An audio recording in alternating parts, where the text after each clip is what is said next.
Okay, I believe this means we are live. Ladies and gentlemen, boys and girls, tech fans of all shapes and sorts and sizes and persuasions, welcome to another Monday morning tech chat show on the SGGQA podcast channel. I got distracted by 3 messages all at the same time and then forgot the name of my podcast. I'm Juan Carlos Bagnell, some gadget guy, the SGG of this poorly named podcast. And the QA, of course, stands for question and answer.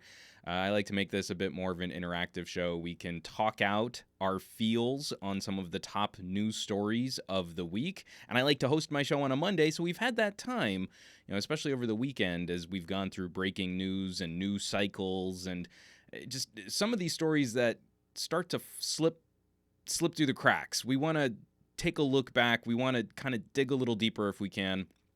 And also, we just want to have a fun conversation, get our tech week started off right.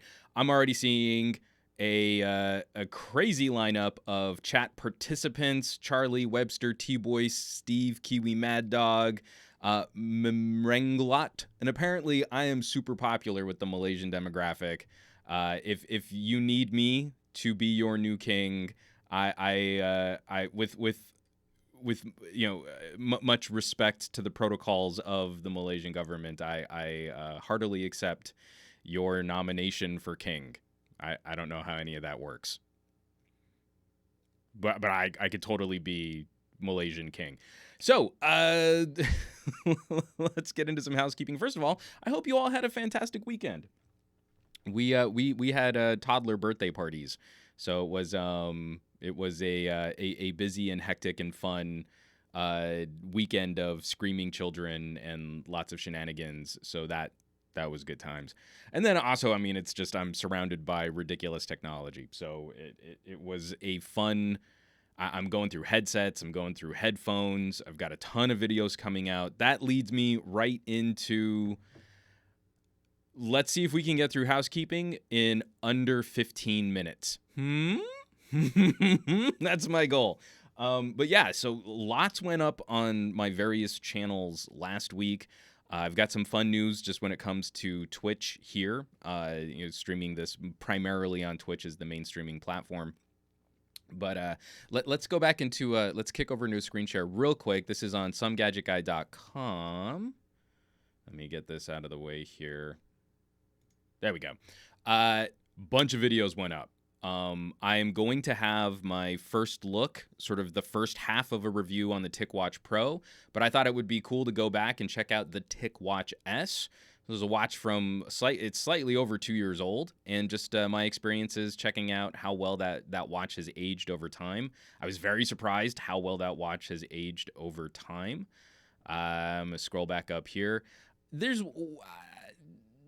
I got into a couple snippy conversations with some people on Twitter when it came to some of our conversations about things like user interfaces, right? Not necessarily the most exciting conversation, but one of the things that bothers me about tech geeks today is that tech geeks, especially of the YouTube commenting variety, again, I'm basing this mostly off of the loudest minority of people that comment on tech videos on YouTube. Whenever I talk about things like, I would really like to see us push into some new boundary, I'm immediately met with people who lack any kind of self-awareness or any type of imagination and frequently push back against, well, but that's not how I currently use my gadget or device or service. I couldn't possibly fathom changing something like that. But instead of them just saying, I'm afraid of change, they always try and couch it in like, well, what would I tell my grandmother? And you're like, you would spend time with your grandmother and you would tell her, hey, grandma, this stuff is different. Apple users just recently went through this, right? I seriously doubt that tech users who actually do sit down with their family members to help teach and educate had that many problems with family members when Apple got rid of the home button. So there was this sort of Twitter back and forth with a bunch of tech reviewers saying like, unpopular hot take, I think Google messed up, gestures in Android. And then someone else would reply, unpopular hot take, I think the person who has problems with Android's gestures doesn't know how to Android, brah. So I threw in my own, which of course, like, was instantly met with, but how could you change the way you use your phone? How do you even phone, bro? So that was pretty hilarious. But again, the immediate fallback wasn't, I don't want to use my phone like that. It was, well, what would I tell my grandmother? So I've got an article on SomeGadgetGuy.com. Why do gadget fans hate grandmothers so much? I'm doing it up. I'm putting it up here on the screen share. But again, it's my unpopular hot take was significant changes to phone design should have come with more significant changes to navigation than just changing a bottom-mounted button to a bottom-mounted swipe.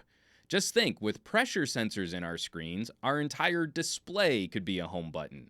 Now, I ask you in the live chat right now, how controversial would that be? So instead of taking tall, skinny devices and having to slide them around in your hands to reach bottom-mounted controls or bottom-mounted swipes, you just make the entire screen the home button.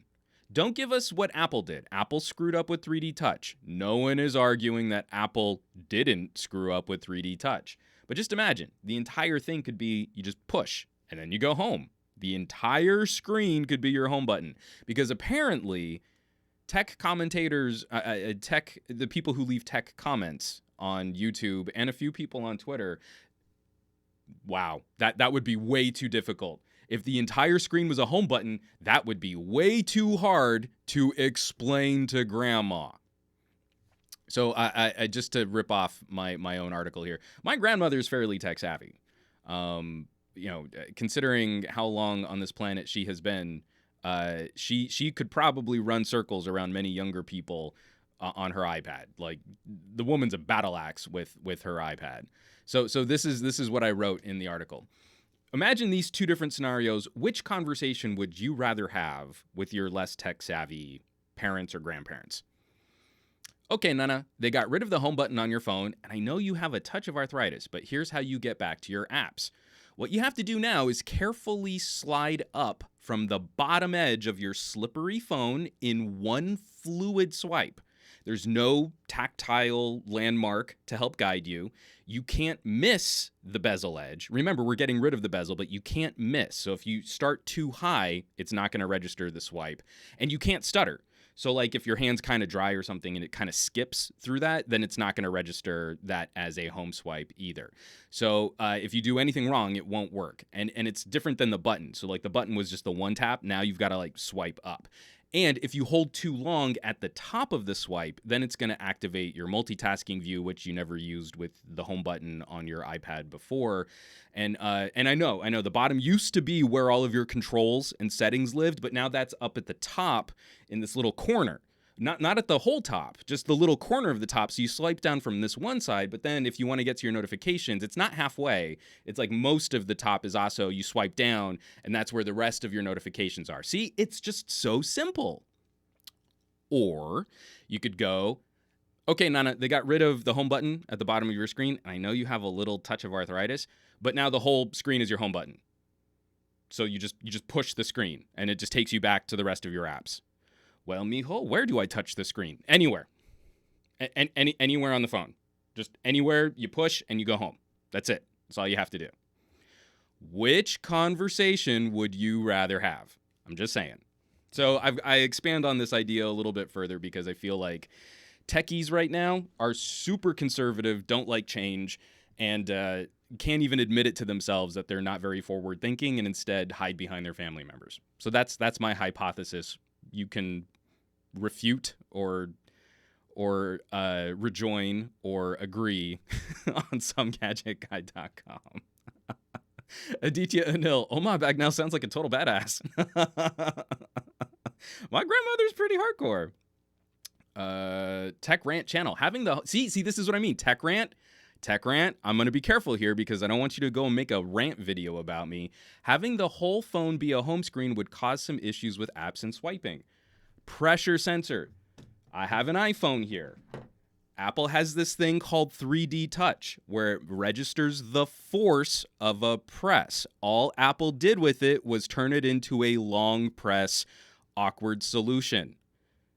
Instead of it being for menus where you long press on an app and maybe you get additional functionality instead of a menu button, get rid of all of that garbage and just make it the pop that takes you back to your home screen anywhere. And this circumnavigates the problems with other swipes and gestures. So it leaves you free to swipe however you want, and then pressure activates the whole screen as a button. Pressure activates. Again, I need you to go with me on this. Stop imagining how we use our phones currently and just take that one little step to the side to go, oh, well, yeah, the whole screen could be a button. Not a virtual button, an actual button. But Kiwi Mad Dog 420 is totally right. Apple's going to be getting rid of this tech, which is major bummer. I really feel like we have completely ignored UI changes for the way that we operate these devices. We're using UI elements from when our phones were significantly smaller, and we're trying to shoehorn them into some pretty radical new form factors. It's just the software hasn't changed to match this. The one thing, like, I'm holding up a Sony Xperia 1, which now the fingerprint sensor is not registering my thumbprint. He's a little camera shy, this guy. One thing I really like on this is they don't make you, it's hard for me to show on camera. They don't make you meet this bottom.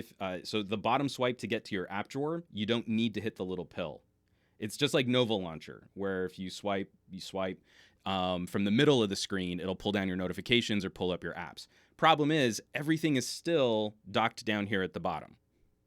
So if you're trying to like reach, you know, my hands are, I make jokes about my Hobbit hands. They're actually kind of average sized because I'm sort of an average sized dude.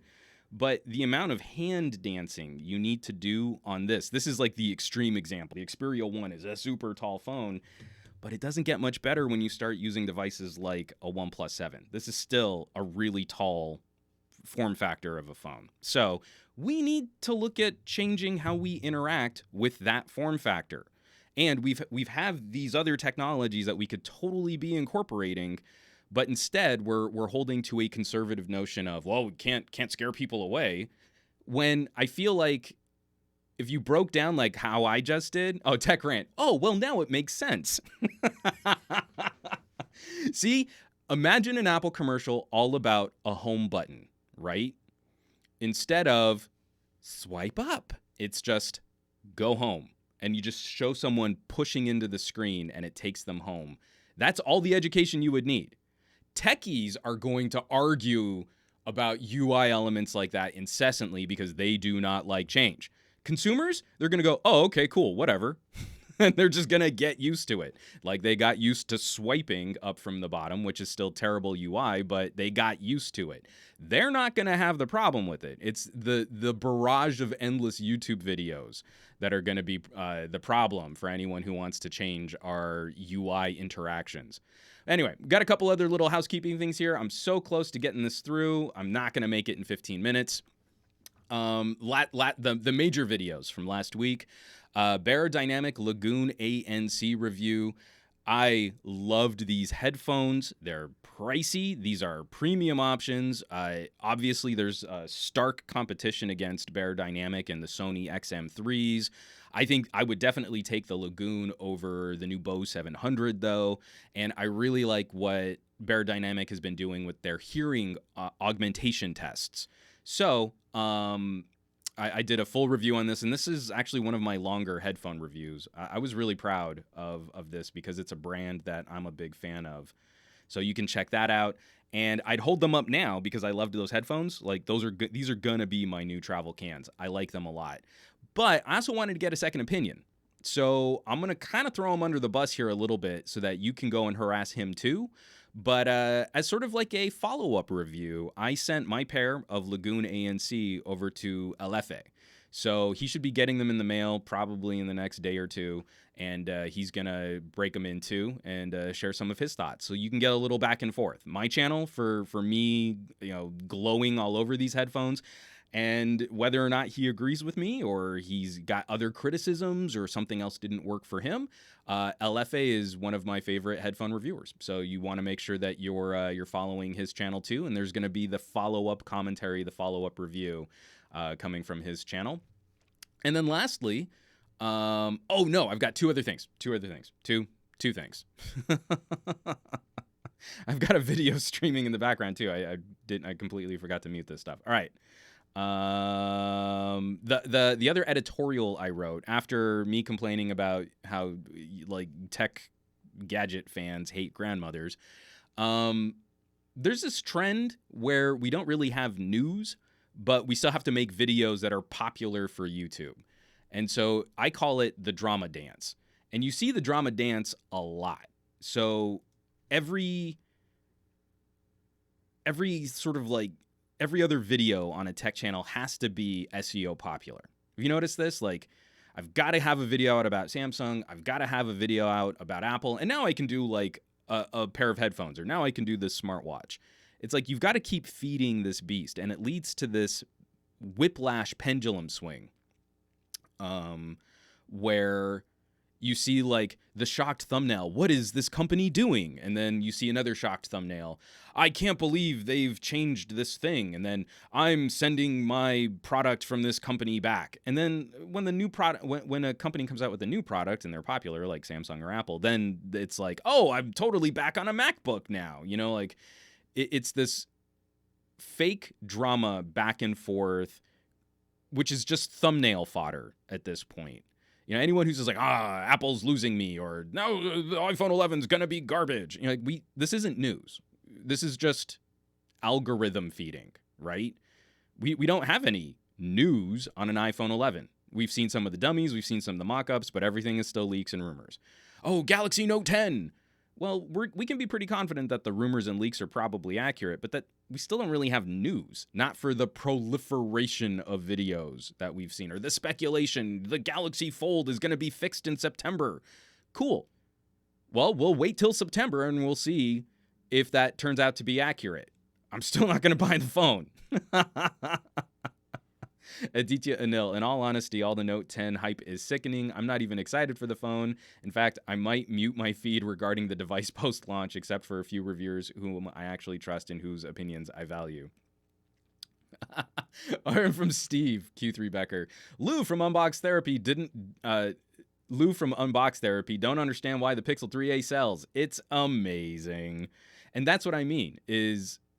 So I talked about this, I started really hammering this during my Razr 2 review, where you don't really see gadget reviews. You see gadget comparisons against more popular gadgets. And Lou perfectly showed that off with the Pixel 3a. In fact, I think Tech Rant also just put out a video about Lou talking about this too. But it's the same back and forth pendulum swing. The Pixel 3a is announced, everyone poops all over it. Google's way too late making a cheaper Pixel 3 now. Why would they do that? And a few people kicking back going, you know what? A $400 Pixel makes a lot of sense. Oh, but the chipsets and the Snapdragons and the RAMs and everything's wrong. And who would buy one? And then it turns out to be one of the top selling phones on Amazon. It doubles Google's sales in like 2 months for the Pixel lineup. And then you've got Lou tripping over himself to not admit that he just miscalled it, that he just missed the market, that his analysis was off the pulse. And instead, he's trying to throw this like, oh, well, you know what it is that Google's got deep pockets. Google's, they run a search engine.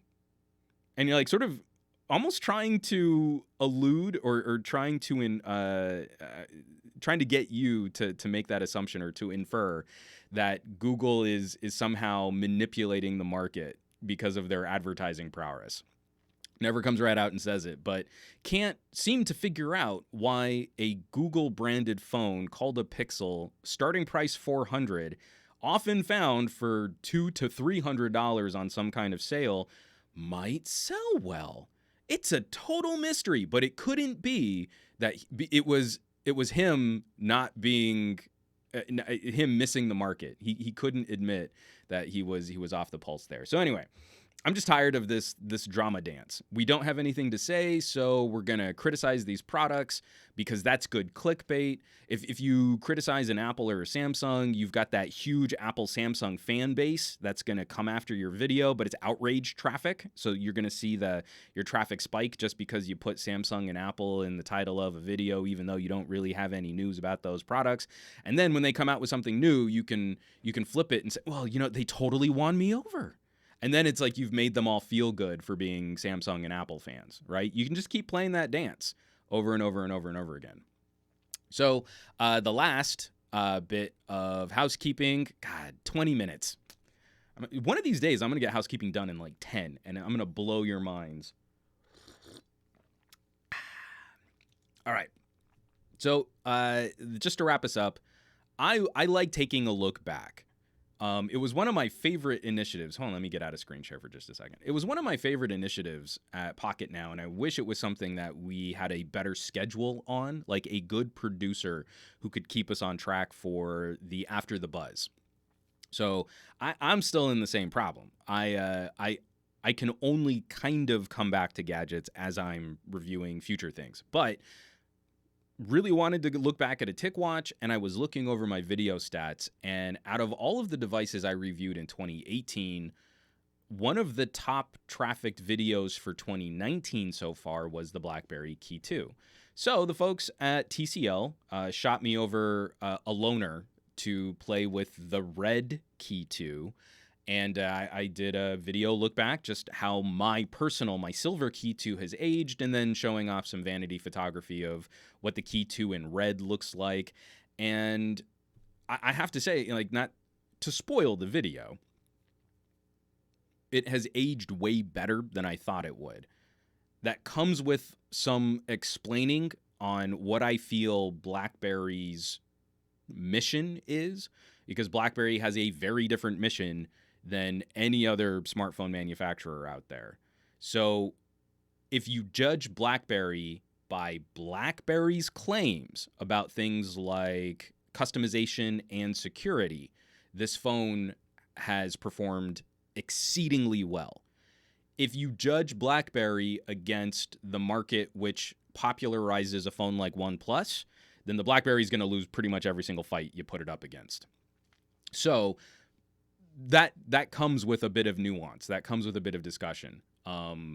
What I think has been kind of encouraging is after the initial surge of comments in 2018 on my Key2 review, everyone who comes to that video post, or I shouldn't say everyone, almost everyone who comes to that video later, it's kind of refreshing to hear from other people who are looking for different things in smartphones. There are people who do not want glass-on-glass sandwiches with wraparound screens. There are people who are curious about what the experience of a hardware keyboard phone might be like in 2019.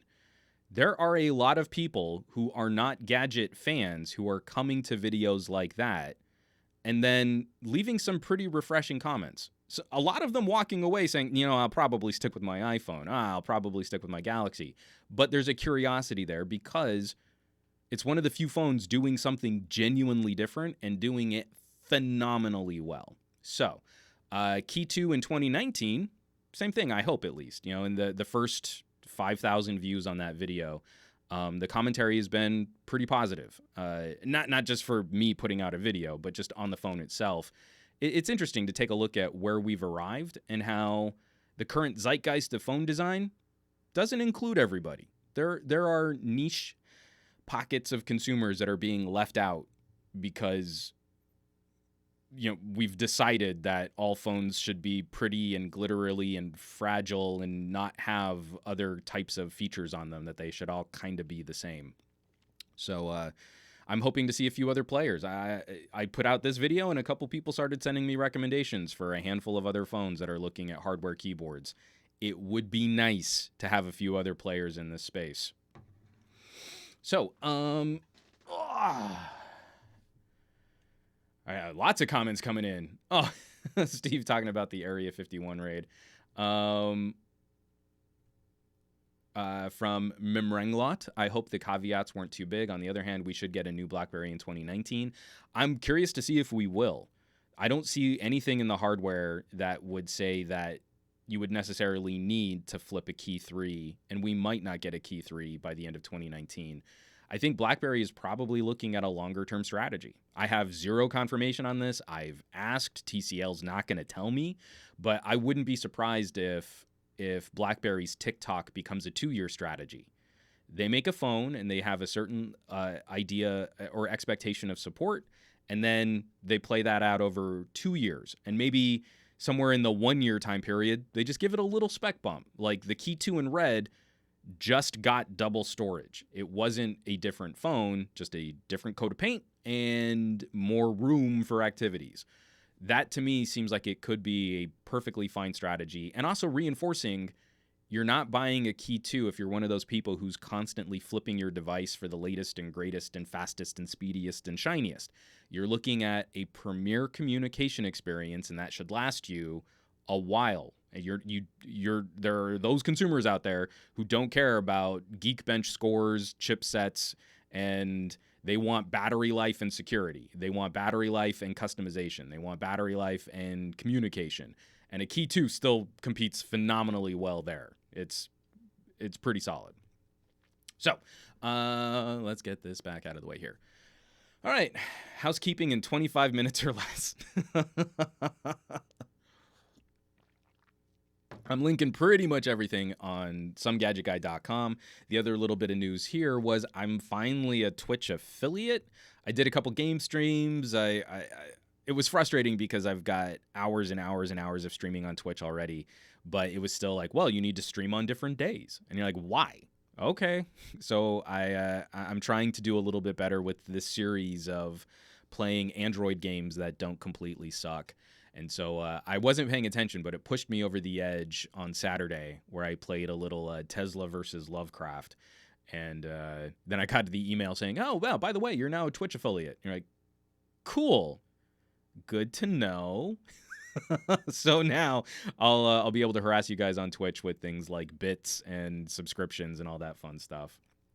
So that's the gig. One last, this is exactly what I need. And I'm talking about this in the video, but this is from Aditya Anil. And Aditya brings up a great point, which BlackBerry addresses, but does so in a very different way. If TCL plays the 2-year interval game, they had better give updates at least every 2 months, and that seems like a solid strategy. IMO better than the nonsense release patterns that OP follows with the T lineup. So if you're talking about hardware, I think 1-year cycles make sense. You come out with the phone, you leave the phone mostly unchanged. A year later, you just bump up something like the storage, or you offer a different color, just something to kind of refresh the line, but it's still generally the same phone.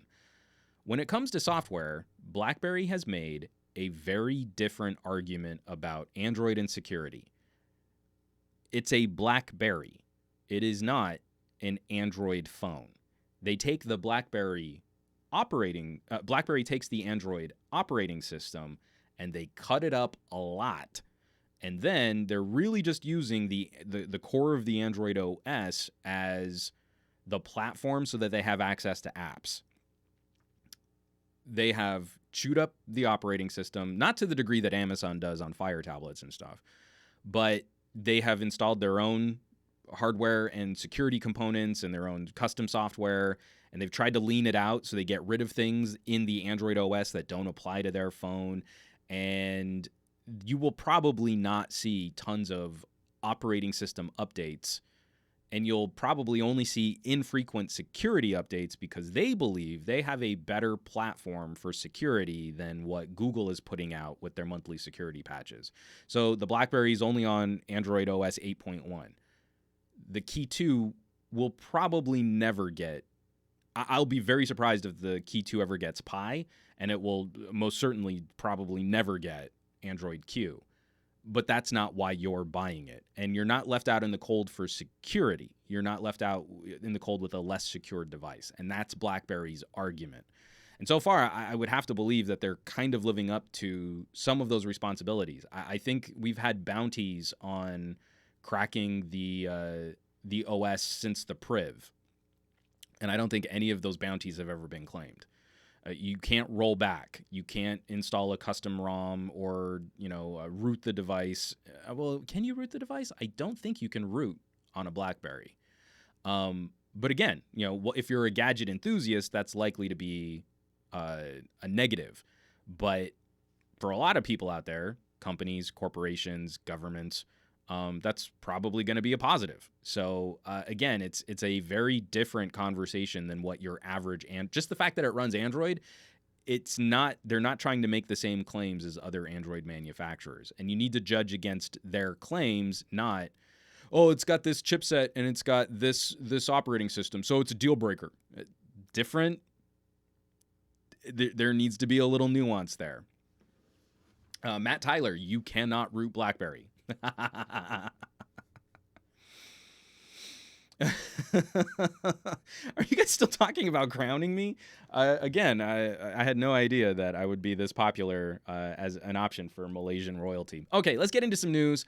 Here's an example of sort of tech and politics coming together in a very awkward way, and in a way where it makes me feel a little less confident that one of the Democratic presidential debate runners has a firm grasp on technology topics.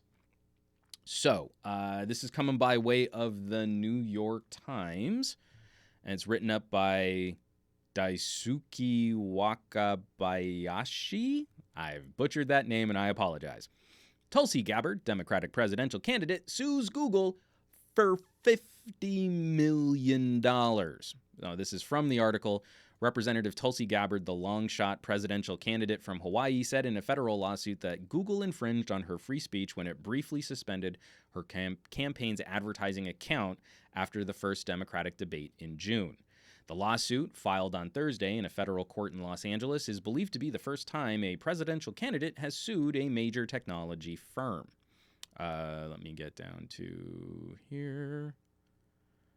I want to see. I had it before, but I mean, you can read the whole complaint. The New York Times has it linked. It's PDF of the actual complaint. But I want to get to just the summation here. The lawsuit, after the first Democratic debate, Ms. Gabbard was briefly the most searched for candidate on Google. Her campaign wanted to capitalize on the attention she was receiving by buying ads that would have placed its website at the top of search results for her name. But then Google suspended her account. The lawsuit also said that the Gabbard campaign believed its emails were being placed in spam folders on Gmail at a disproportionately high rate when compared with emails from other Democratic candidates. And that's where we kind of lose me. So this is from the lawsuit. Google's arbitrary and capricious treatment of Gabbard's campaign should raise concerns for policymakers everywhere about the company's ability to use its dominance to impact political discourse in a way that interferes with the upcoming 2020 presidential election. So they're seeking an injunction against Google from further meddling in elections and damages to the tune of at least $50 million. And this is something that's also going to come up in the second half of our podcast, because we've got a story about YouTubers that are trying to unionize. And one of the lawyers on this campaign with Ms. Gabbard actually, I think, does a better job.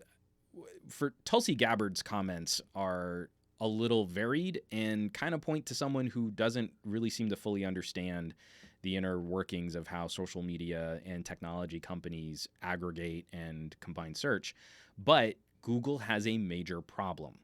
And YouTube also shares in this major problem, in that they are private companies that have become synonymous with speech.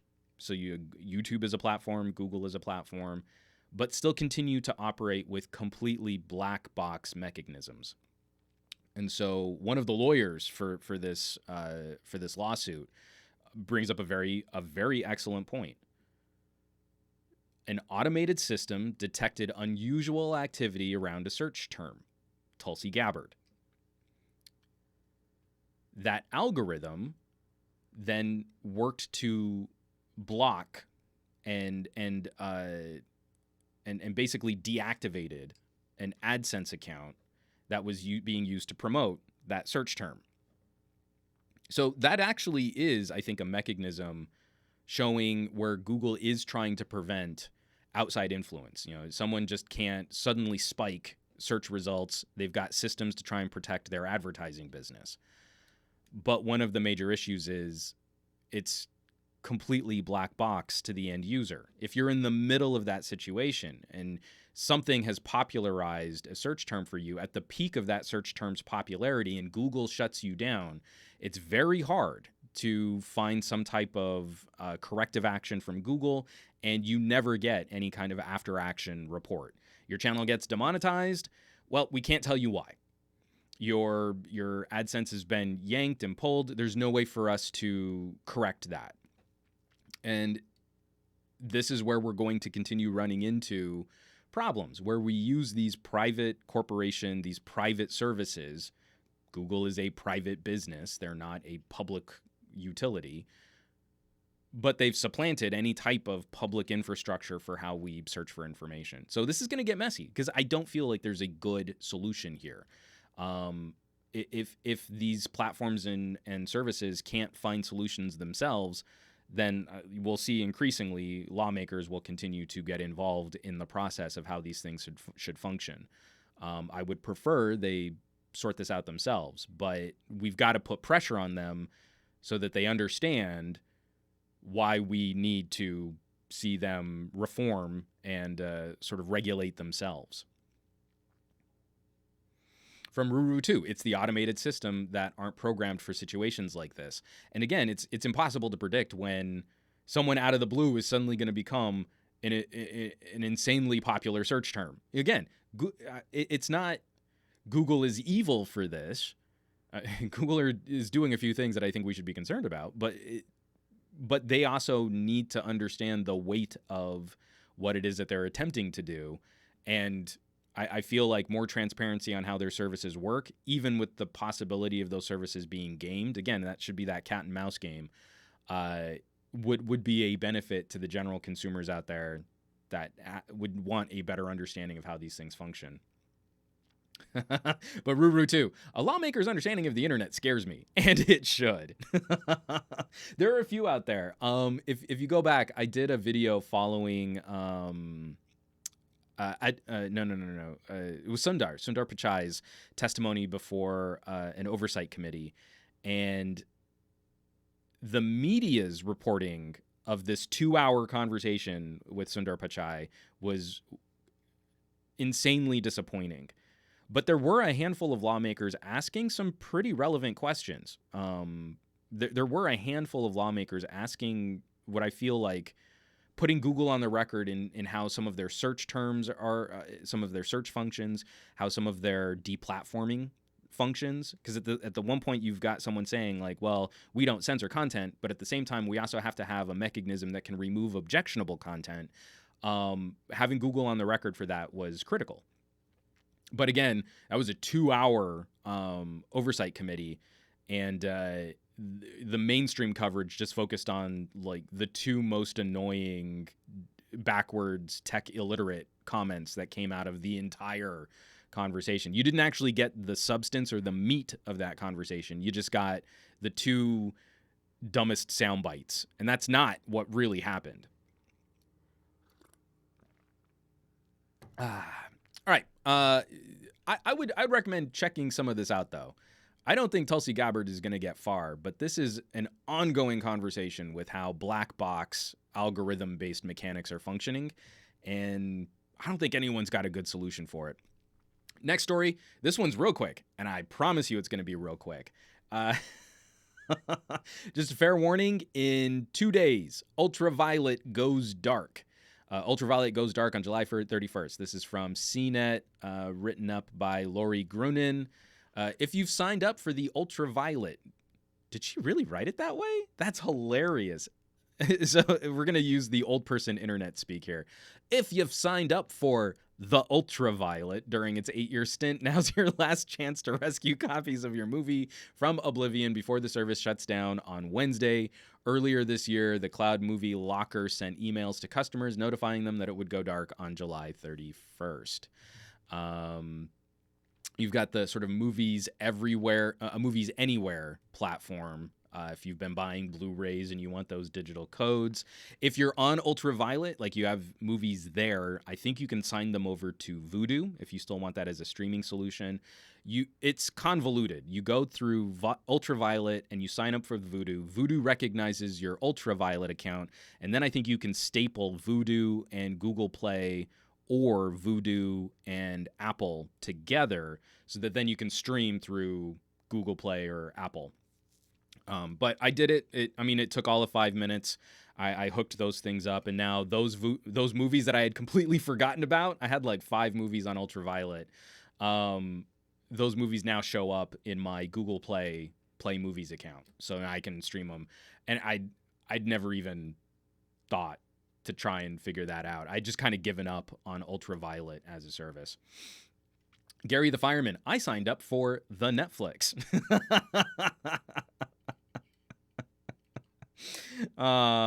Good times. So yeah, you got 2 days. If you are watching or listening to this podcast on July 29th, you've got 2 days. If you're listening to this after July 31st, I'm sorry, but it's probably dead.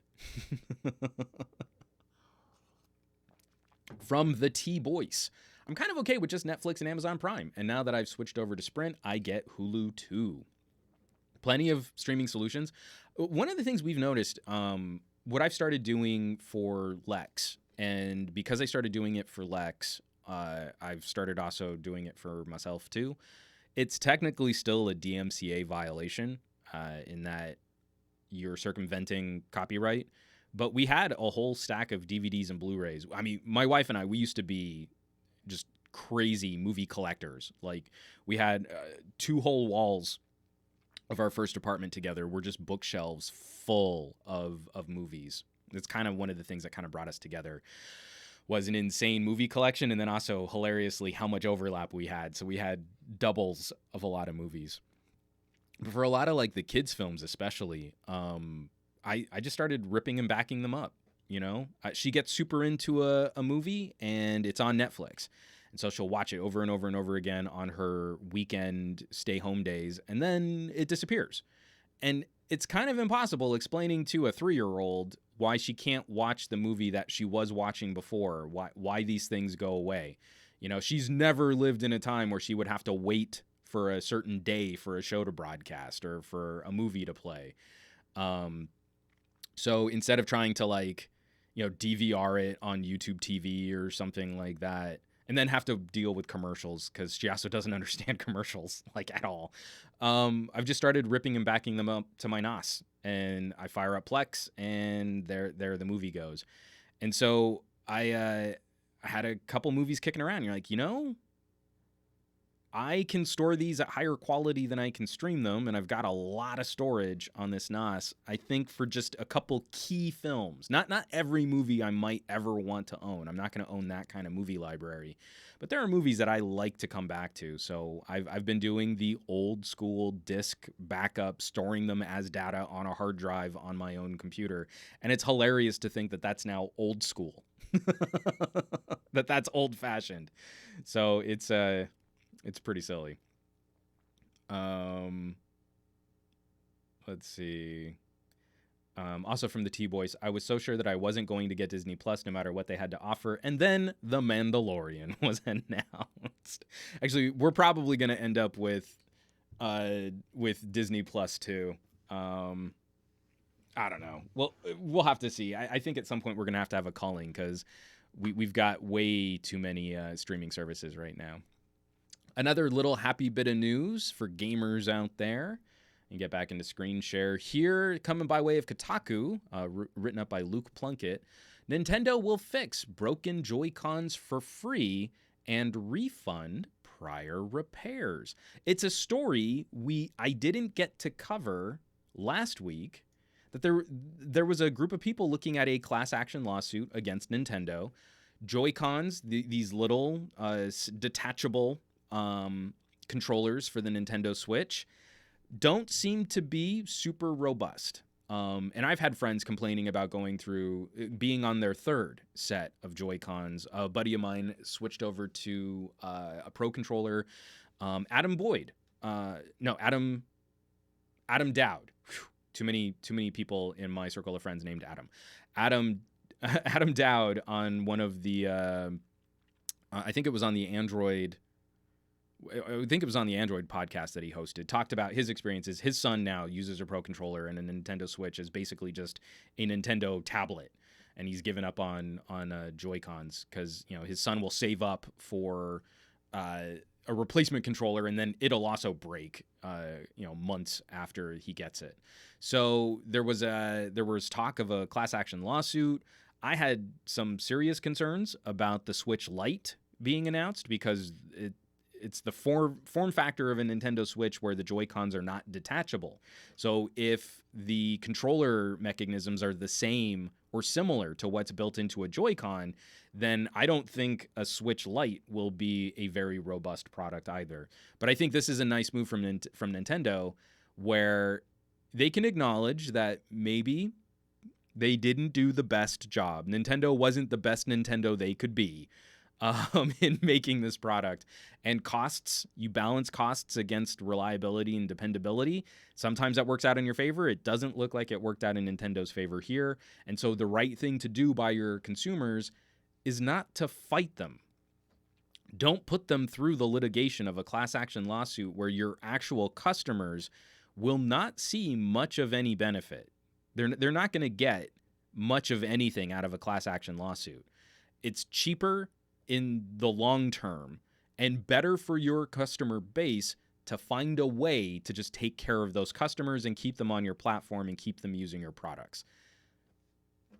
Joy-Con replacement program, so much better for Nintendo's outlook and so much better for Nintendo's brand reputation than going down some type of class action lawsuit and trying to convince people that the Joy-Cons were built properly. From Ruru2, don't alienate your fans and make a PR nightmare. From Matt Tyler, sad cons, breaky cons, not joy cons.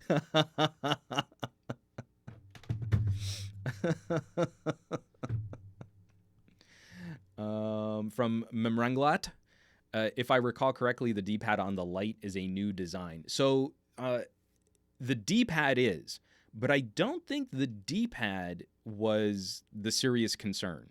Joy-Con drift is on the stick.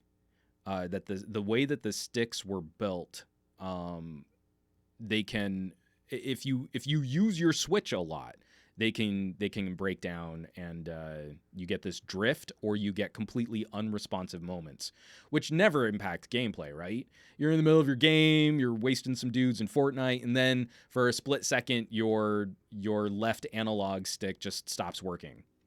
Well, that's never going to be a bummer, right? So from Steve Q3 Becker, I only have problem docking my Joy-Cons. 2 out of 4 are just loose because the locking mechanism is made out of thin plastic and breaks easily. Again, you've made a portable product and you've made it modular.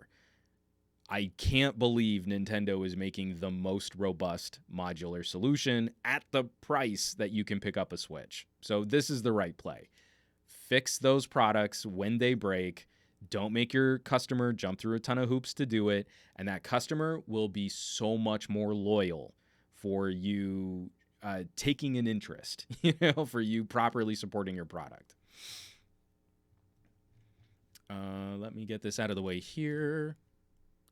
All right, last little bit of news before we hit our sort of mid-podcast break. And again, I don't need to spend a ton of time on this, but this is coming by way of Gizmodo. Lots of outlets picked this up, though. I don't know if you've become a fan. I have not used any of these send someone to buy you food types of services. I already have enough philosophical and moral issues with using Lyft. And in fact, because of this story, it's going to change how I use Lyft. But DoorDash, has anyone been doing the food running services? It just kind of wigs me out a little bit. I don't know why. Like, I'm perfectly fine jumping into a stranger's car and having them drive me across town.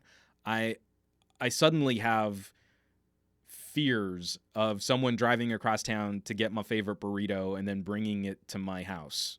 Like the chain the food has been out of my control, and for some reason that makes me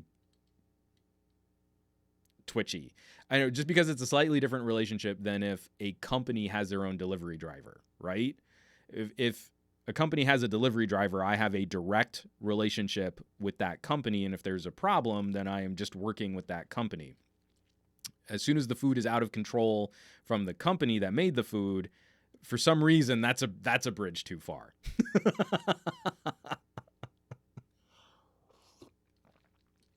From Fat Produce, I used DoorDash as my college town has so many good restaurants. From Steve Becker, I tried Uber Eat once, good service because it tracks the driver's location. From the T-Boys, I have a friend who hates grocery shopping, hates it more than anything else in the world, but he does it anyway. You know why? Because it's work that he needs to do, damn it.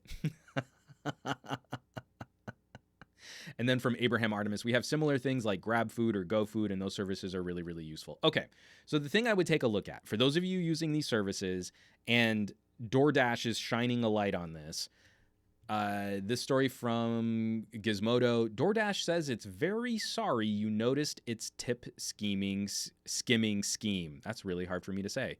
DoorDash says it's very sorry you noticed its tip skimming scheme. Oof. Unique New York. From Tom McKay, food delivery app DoorDash has for months doubled down on its policy of systematically skimming customer tips meant for its fleet of contract delivery workers. That resolve cracked on Tuesday night when CEO Tony Zhu took to Twitter to announce some unspecified changes to its compensation model. Here's how it worked.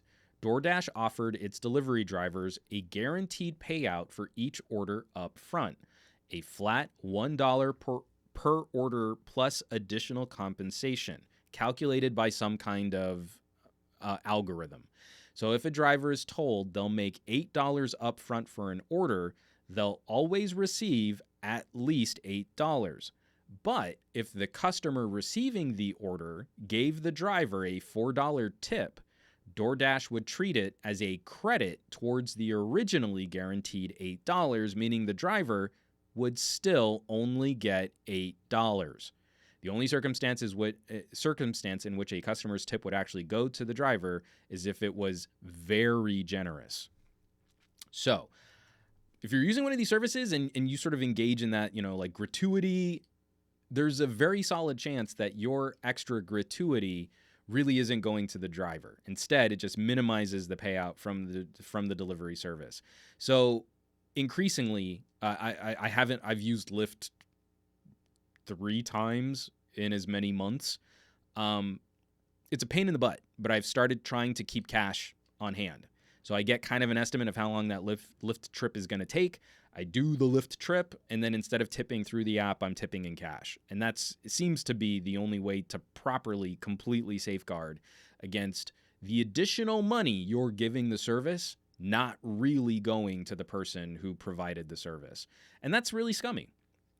We heard tale told when I was a talent agent of scummy agents that would skim the 10% that actors get. So like, let's say you do a commercial and your rate, when I was an agent, a junior sub agent assistant in training, like scale would be like $700. So the production company, as a benefit to the performer, knowing that the performer has to pay their agent 10%, it started to become sort of an agreed upon perk that the producers would chip in the 10%. So the check would be for $770. $70 goes to the agent, that's the 10%. $700 would go to the actor, that's their payment for being in the commercial.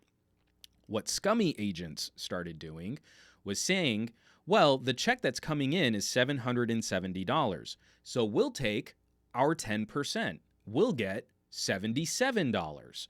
And basically just taking $7 from their actor because that's what the full 10% of that check would be. Every time you start seeing something like that, that is super scummy. You have sort of an agreed upon relationship between the app in DoorDash, the person who's actually doing all of the work fronting all of the costs, operating their vehicle, taking time out of their life to manage the service, and then the customer. And the customer is trying to do something nice, but it never really makes it to the person who's doing the actual legwork and procuring the actual service. Yeah, stuff like that needs to be called out. And again, in this crazy world of, sort of gig economy apps and services, we need to have a better handle on, how this stuff is managed and regulated, because that's really lame. I would rather, just do business directly with companies. Like I said before, I have this mental block. I'm not saying people shouldn't use DoorDash, but just be aware of how they do business. But that just makes me want to say, like, if I order a pizza, I don't have to worry that the pizzeria is going to withhold payments from that person because I tipped them. Like, I tipped the delivery driver, and the delivery driver is still making their wage through the pizzeria. So anyway, super scummy. From the T-Boys, I had a job where, I kid you not, my job was to pick up Grubhub orders for the client. That's right. They had a Grubhub employee pick up the food, give it to me, and then I delivered it to the client. I mean, really? That's hilarious. And then Goran, this I completely agree with, which is why I would prefer sort of just doing business directly with companies and not going through gig economy stuff. But the United States has a major problem with this. From Goran Petrovic, Muffled said it perfectly. Tipping culture is weird for a non-tipping one. We should stop pretending that tipping is the way that we should be doing business. Like, there's some meritocracy shaming. You've got a job as a waiter. If you've ever worked in food service, that is punishing work. I worked in a pizzeria, burning my arms on ovens, and I injured myself. I bruised my ribs on a sink.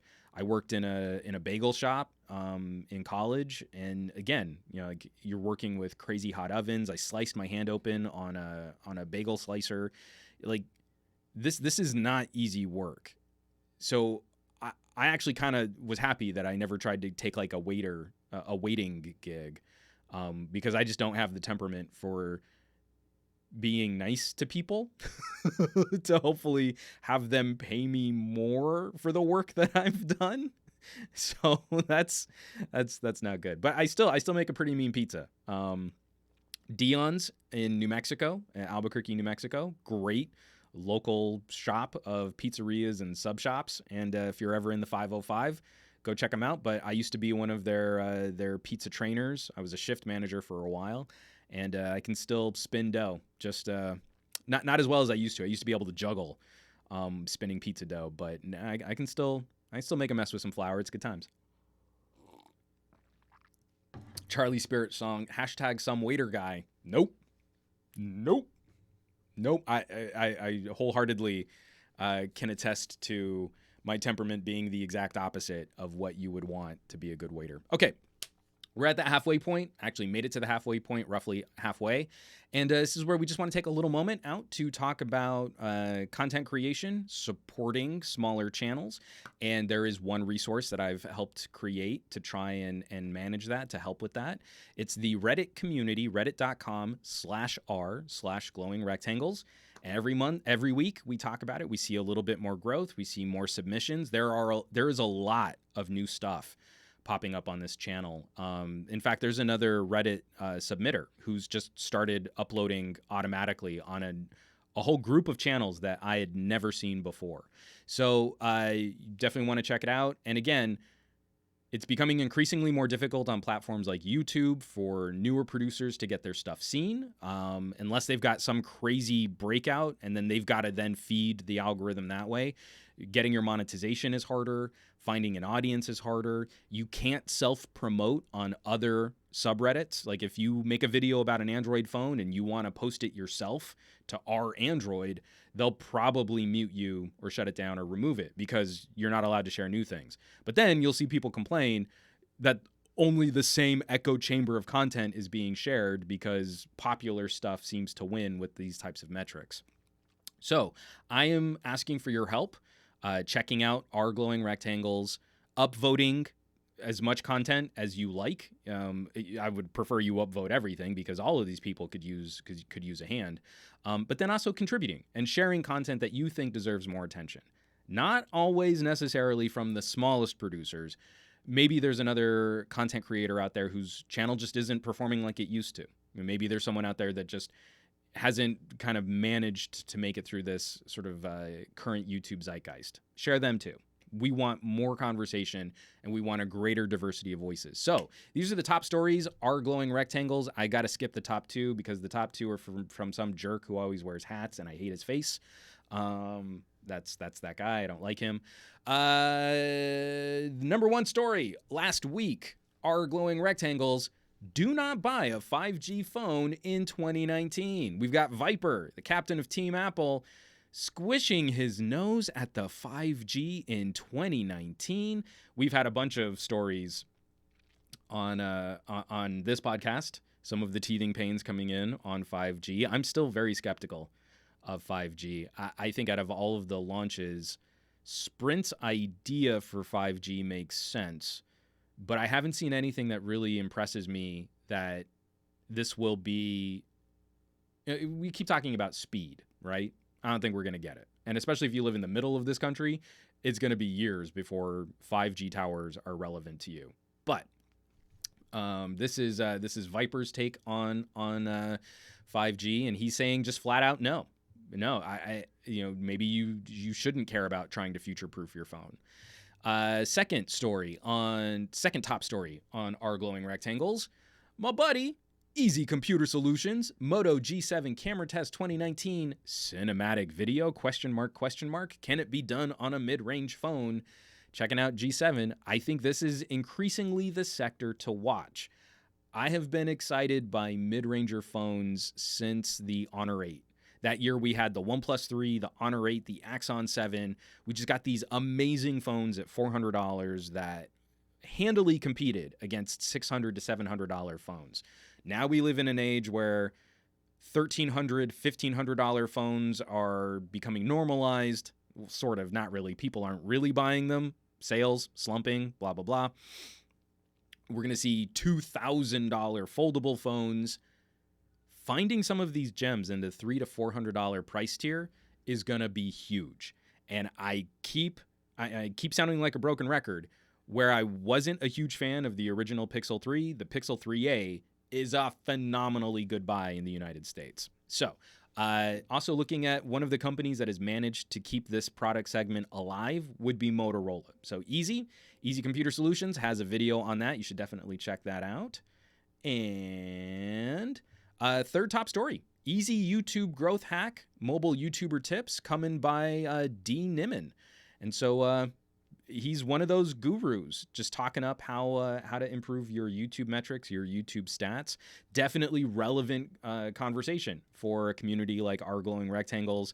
The whole mission being trying to support smaller YouTube channels, smaller content creators, and get them up, get them participating, get them monetized. We want more voices in this space, and we need to put more than just a passive view behind it. If all you do is just watch someone's video, that's appreciated. We like that. But without participation, new producers aren't going to survive. And even current producers aren't going to survive. Look at every single huge YouTube channel pivoting and trying to do like a podcast too.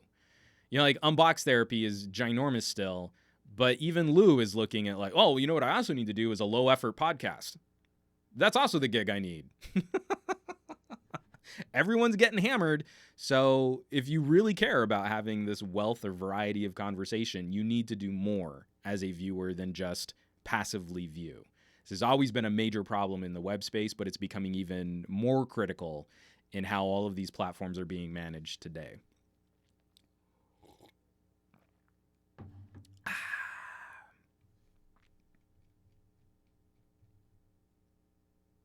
From Junkie, everyone's getting hammered. Why was I not invited?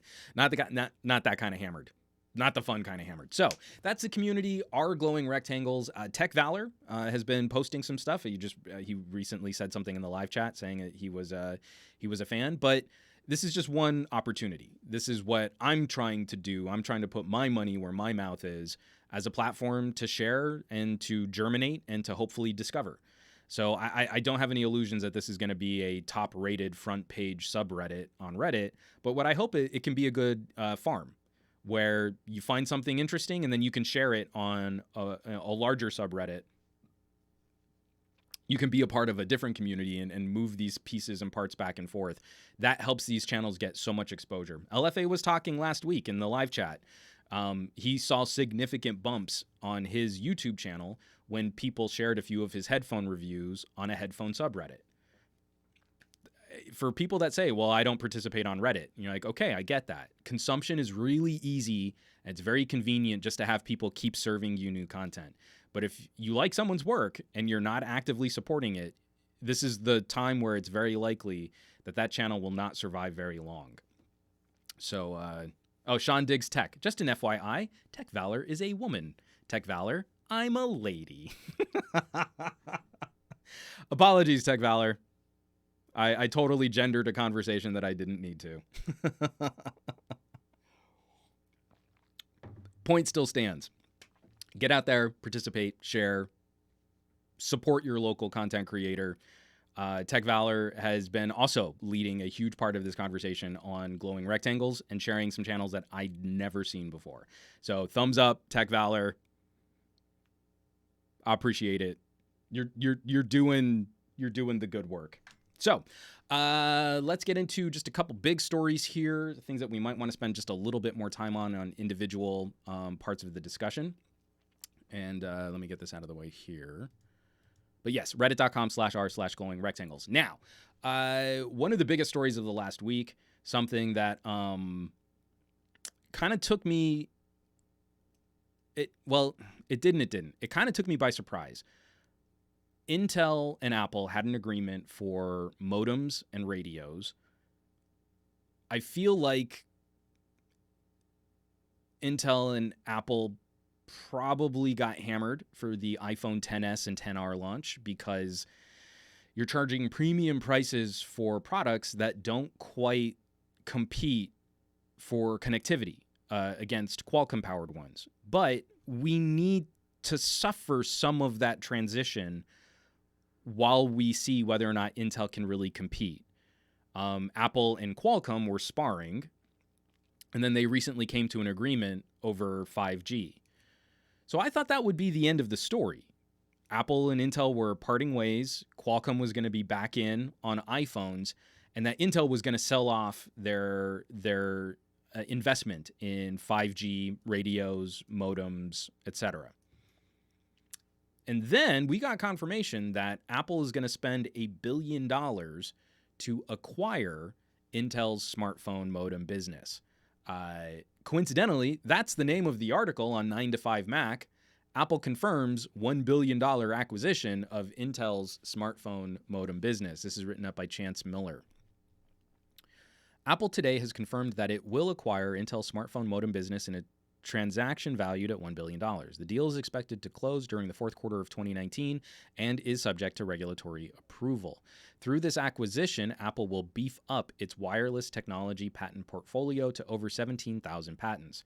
Apple also says that approximately 2,200 Intel employees will join Apple, as will Intel's equipment and leases that pertain to the smartphone modem business. This is quoted. Apple and Intel have signed an agreement for Apple to acquire the majority of Intel's smartphone modem business, approximately 2,200. Oh, they're just repeating the transaction we're going to be saying. Okay, here we go. This is in the press release announcing the acquisition. Apple's Senior Vice President of Hardware Technologies, Johnny Shruji, I'm so sorry, said that Apple is excited to have Intel's excellent engineers joining its cellular technologies group. This is a quote from Shruji. We've worked with Intel for many years and know this team shares Apple's passion for designing technologies that deliver the world's best experiences for our users. Apple is excited to have so many excellent engineers join our growing cellular technologies group and know they'll thrive in Apple's creative and dynamic environment. They, together with our significant acquisition of innovative IP, will help expedite our development on future products and allow Apple to further differentiate moving forward. So that's exactly the point I was going to make. Kiwi Mad Dog 420. It's a great buy for the patents alone. Just the patents alone gives Apple some negotiating leverage against Qualcomm. One of the scary things about how the current sort of market has split up is with less and less competition, Qualcomm is a formidable force in pricing and distribution of wireless technologies. So if you can't leverage a good deal out of Qualcomm, then Qualcomm can kind of charge you whatever they want if you want to jump in the game and you want to jump in the space. So even just the patents can be interesting negotiating leverage against Qualcomm. Well, we've got a similar patent for this. We think you might be infringing on that, but we can work out a licensing deal so that we're both happy and you charge us less and then we don't go after you in court. But what I would hope to see, because this isn't just the patent swap, I hope that this transition actually does come with some development, with some R&D. They're picking up 2,000 Intel employees, and they're managing, because Apple wasn't the only they were the biggest and by far the hugest crown jewel company for Intel's modem business. But I have to believe that other companies were trying to do business with Intel modems. And if that's going to be a transition where they're now going to be doing business with Apple over the licensing and the distribution of those technologies, that we see some progress.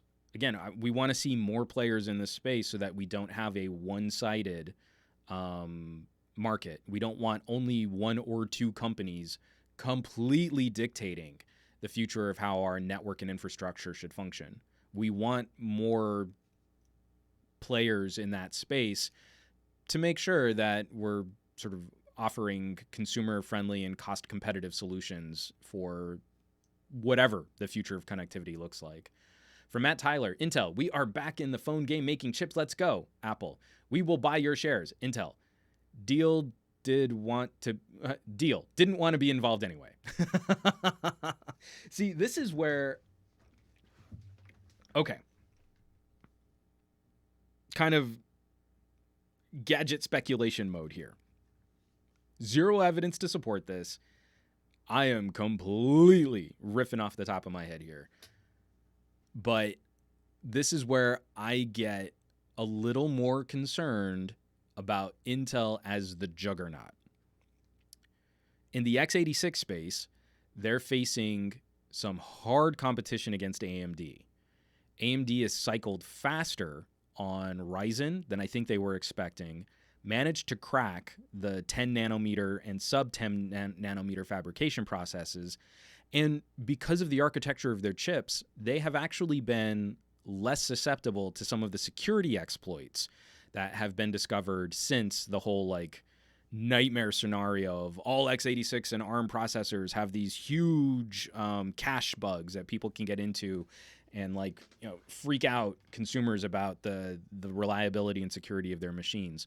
Ryzen has been better buffered against the future exploits that have been discovered, and Intel has been struggling, I think, to redesign chips, keep performance high, and manage a die shrink all at the same time. And that's in x86. Intel is such a huge company, and they've got their hands in so many different industries. But I think they're also going to get blindsided by ARM, by the consumer market increasingly leaning on ARM-based products. Apple is leading the charge with the iPad and iPad OS. Google is going to be making some pushes into this territory, I think half-heartedly, but again, I'm very excited about things like desktop mode on Android phones. And then just Microsoft working to get Windows functioning well on ARM. Windows on ARM could have a huge impact on how consumers utilize mobile products, power efficient products, cellular connected products, LTE connected products, 5G connected products. So now we see Intel, they don't have a play in ARM. They used to own Xscale. They bought out Xscale during the Pocket PC days, but then they gave that up. So now they don't have any ARM solution. They tried to work around that with Atom and with Celeron, and that didn't really work for them in any kind of exciting way. And now they're getting rid of their modem business. And I think that's such a foolish move, where even if you had lost Apple as your main customer, the Intel logo paired with 5G would be all kinds of hype on IoT devices, where maybe you don't need the most exciting, consistent, blazing fast modem connectivity, but you just need something that's solid and reliable, and consumers trust the Intel Inside logo. For all of these products that are supposedly coming out, 5G enabled thermostats and washing machines and microwaves and dishwashers, Intel could have been the supplier for cheaper modems and radios and antennas than Qualcomm. Like, that could be a good pairing. But now they'll have zero impact on the 5G market, and now Apple is going to control their technologies group for future connectivity and future radios and modems. I think that's a bad play for Intel. I think Intel could have made a stronger play to double down on strategic partnerships, other kind of connected and IoT devices, and they could have made up that cash to keep this running profitably. And then on top of that, been a driving force in 5G. So I don't know. We'll have to see how this all pans out. But if I were an Intel shareholder, I am not someone you should be listening to for investment advice, but I would have some serious concerns about the sort of future roadmap for what Intel looks like. I hope we see the next generation Core chipsets. I hope we see talk of PCIe 4. I hope this graphics move, like they're trying to get into GPUs. But a lot of what we're hearing from Intel today feels a little like IBM back in the day, you know, where maybe the pivot for Intel is going to be less pressure, less focus, and less execution on consumer solutions. And we'll just be like a server and infrastructure and sort of management, like we'll make these amazing server solutions, and I mean, yeah, we still have, it's core here and core there, and that's fine, but we're gonna really make our money over on the business side or B2B or something like that.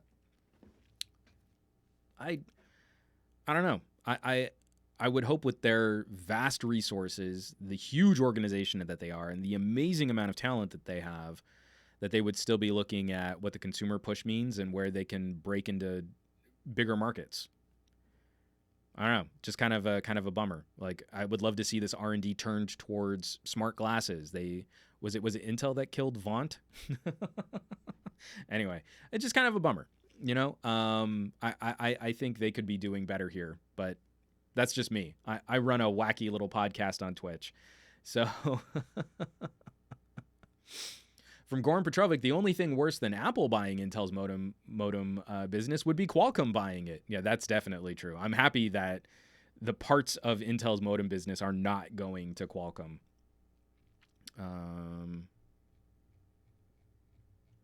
Let's see.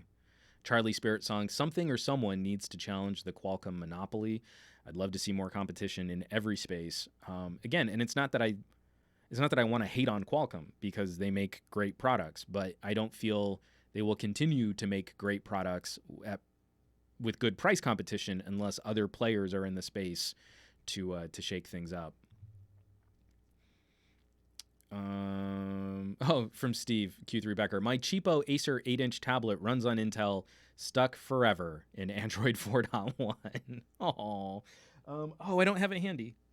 The one I liked was my Lenovo. I loved my Lenovo Yoga Android tablet, but they also did something smart where it's an Intel Atom chipset, but they basically used the same hardware for a Windows version and for an Android version, and that Android version was supported surprisingly well for a long time. All right. Matt Tyler asking what chip is the best, Exynos, Apple, Exynos, or Kirin?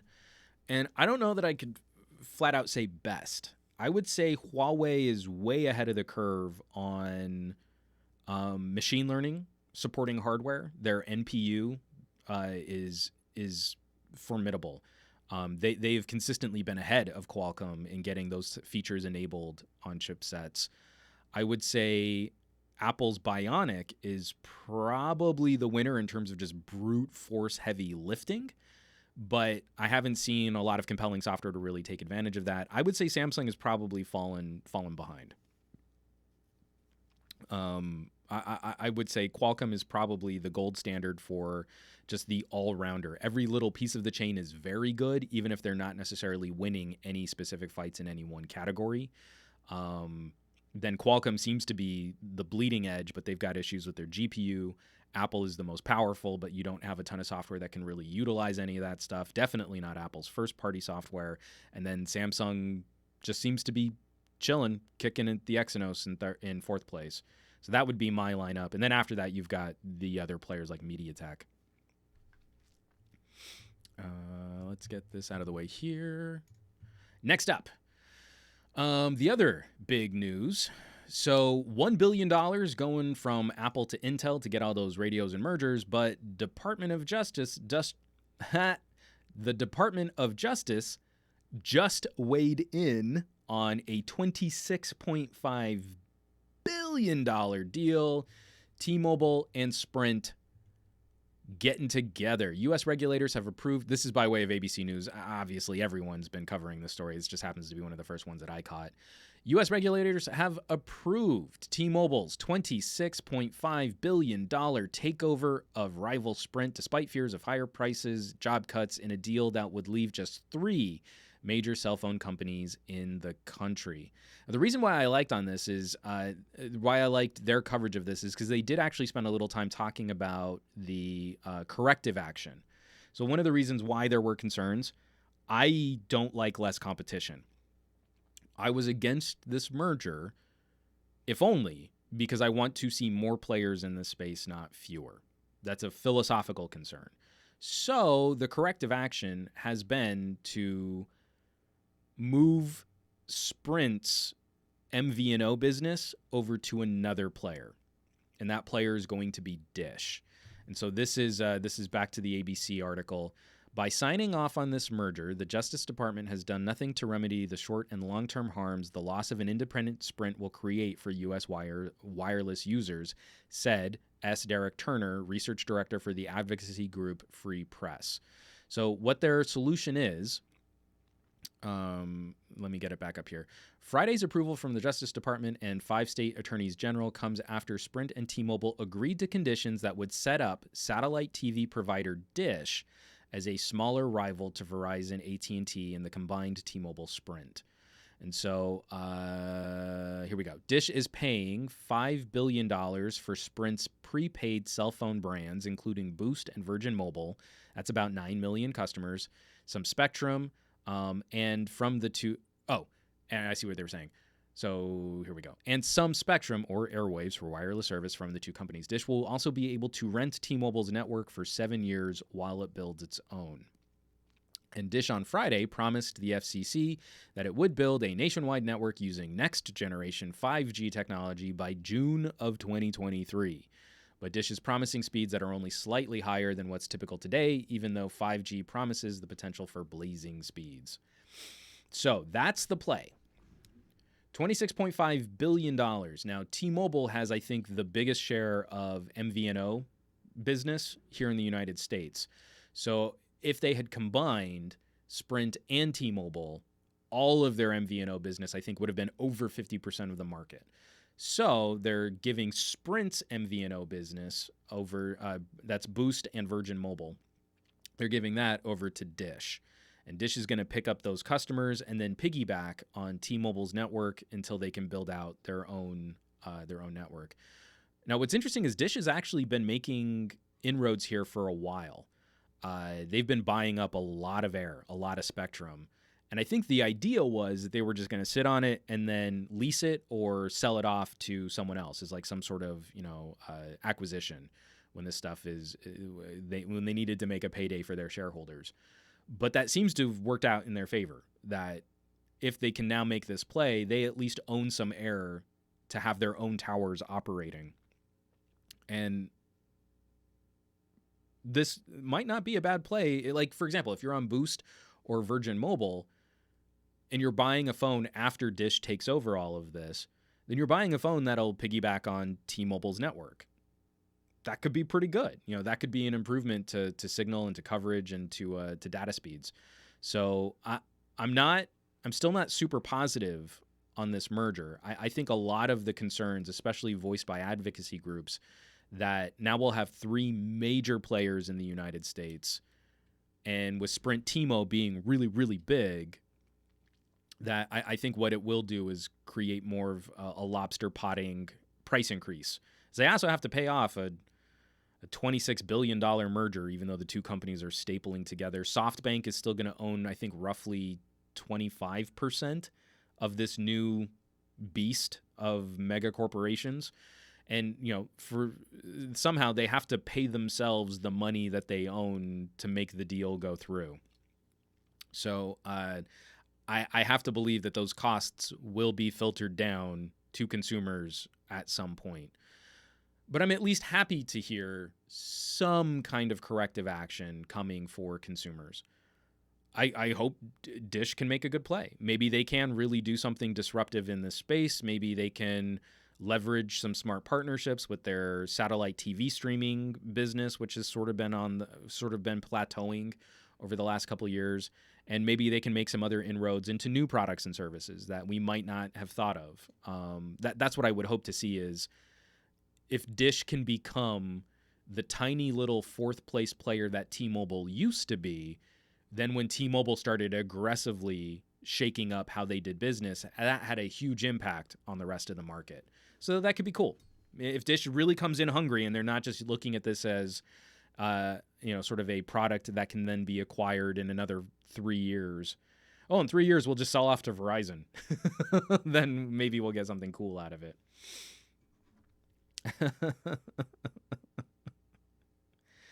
We've got a lot of chatter on this. T-Mobile is always going to be one of those companies that people start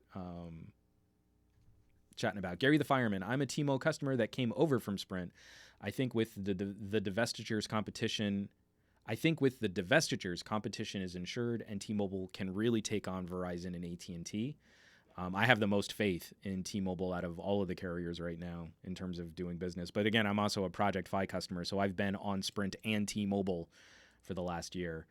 Matt Tyler, the UK T-Mobile got acquired 5 years ago along with another one called Orange, and they became EE. I do remember reading through that. Fat Produce, will T-Mobile have to deal with much of Sprint's CDMA towers, or has Sprint done that themselves already? So I would recommend checking out, again, this is from Adam Dowd's Android podcast, Android Authority podcast. They've been checking out 5G in Chicago. And so there's been that fight between Verizon microcell, the millimeter wave 5G, versus Sprint's sort of wider architecture for 5G. And it really does sound like the two splits, like you're not really getting 5G in terms of speed. We're hoping that what we will see is the better network management so that high traffic areas just aren't as slaughtered. Like you're at a sporting event, right? You want 5G should better connect more devices to every tower. That's what Sprint is making their play on, because I think their download speeds are only like 150 meg, which to me is really just the continued improvement to LTE. So LTE started out like, I think max download was something like 50 meg, and they're still talking about LTE as if that's where it always stayed. But there were certifications in future tiers of LTE that got you up to gigabit. There are countries in the world that have gigabit internet on LTE because the spec kept evolving over time. So when you hear some network engineer say, oh, yep, see, we've got 150 meg down, that's 3 times faster than what 4G can do. Not really. LTE, long-term evolution, evolved to gigabit. Gigabit threw a lot of tricks, and not with a ton of people connected to that tower, but gigabit. And, not like 5G really works, at gigabit speeds for very, very well if you're on Verizon right now. So it sounds like what Sprint is doing is basically just a radio swap, where they're taking all of these 4G pods, pulling them down, and then splitting them. So where you might have had 30 antennas working on a 4G signal, now you've got 15 antennas working on a 4G signal and 15 antennas working on a 5G signal. And that's a really easy rip replace for Sprint. They've been going through that since LTE came out. So at one point, you had the Nextel iDen network, 3G CDMA, 4G WiMAX, and 4G LTE all being supported on Sprint's towers. They've finally been whittling all of that crap down, and now it seems like it's a much easier just canister replacement to get 5G radios working more efficiently. I think between the two, if you gut Sprint's network and just use that as the 5G rollout, T-Mobile is the fallback for LTE and 3G speeds, I think that could be a really good pairing. And it sounds like that's kind of what they're looking at, is building out broad and then getting into millimeter and microwave technology, not microcell technologies, to get that crazy fast 5G speed later. I think it's a smarter play. I think Verizon bit off more than they can chew by trying to go with the extreme speeds first, and then finding out these 5G super fast 5G towers don't really have much better coverage than wide area Wi-Fi. So you need, if you wanted to do that, you'd need to do citywide Wi-Fi, and that's a really expensive mess to build out a network that way.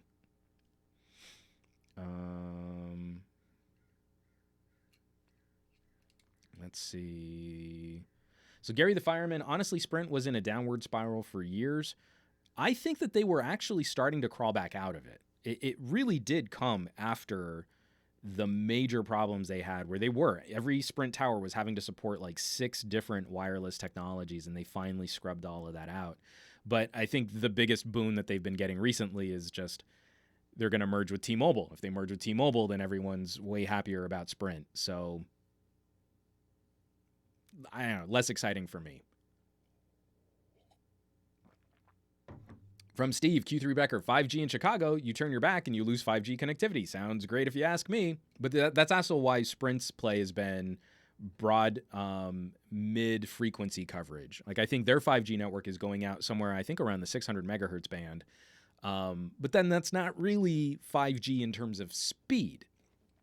But they're saying, and again, from people who have been using it out there, that Sprint's implementation really is getting them 100 megabit downloads more consistently, and without having to hold your phone over your head and stand on one foot and catch the light just right.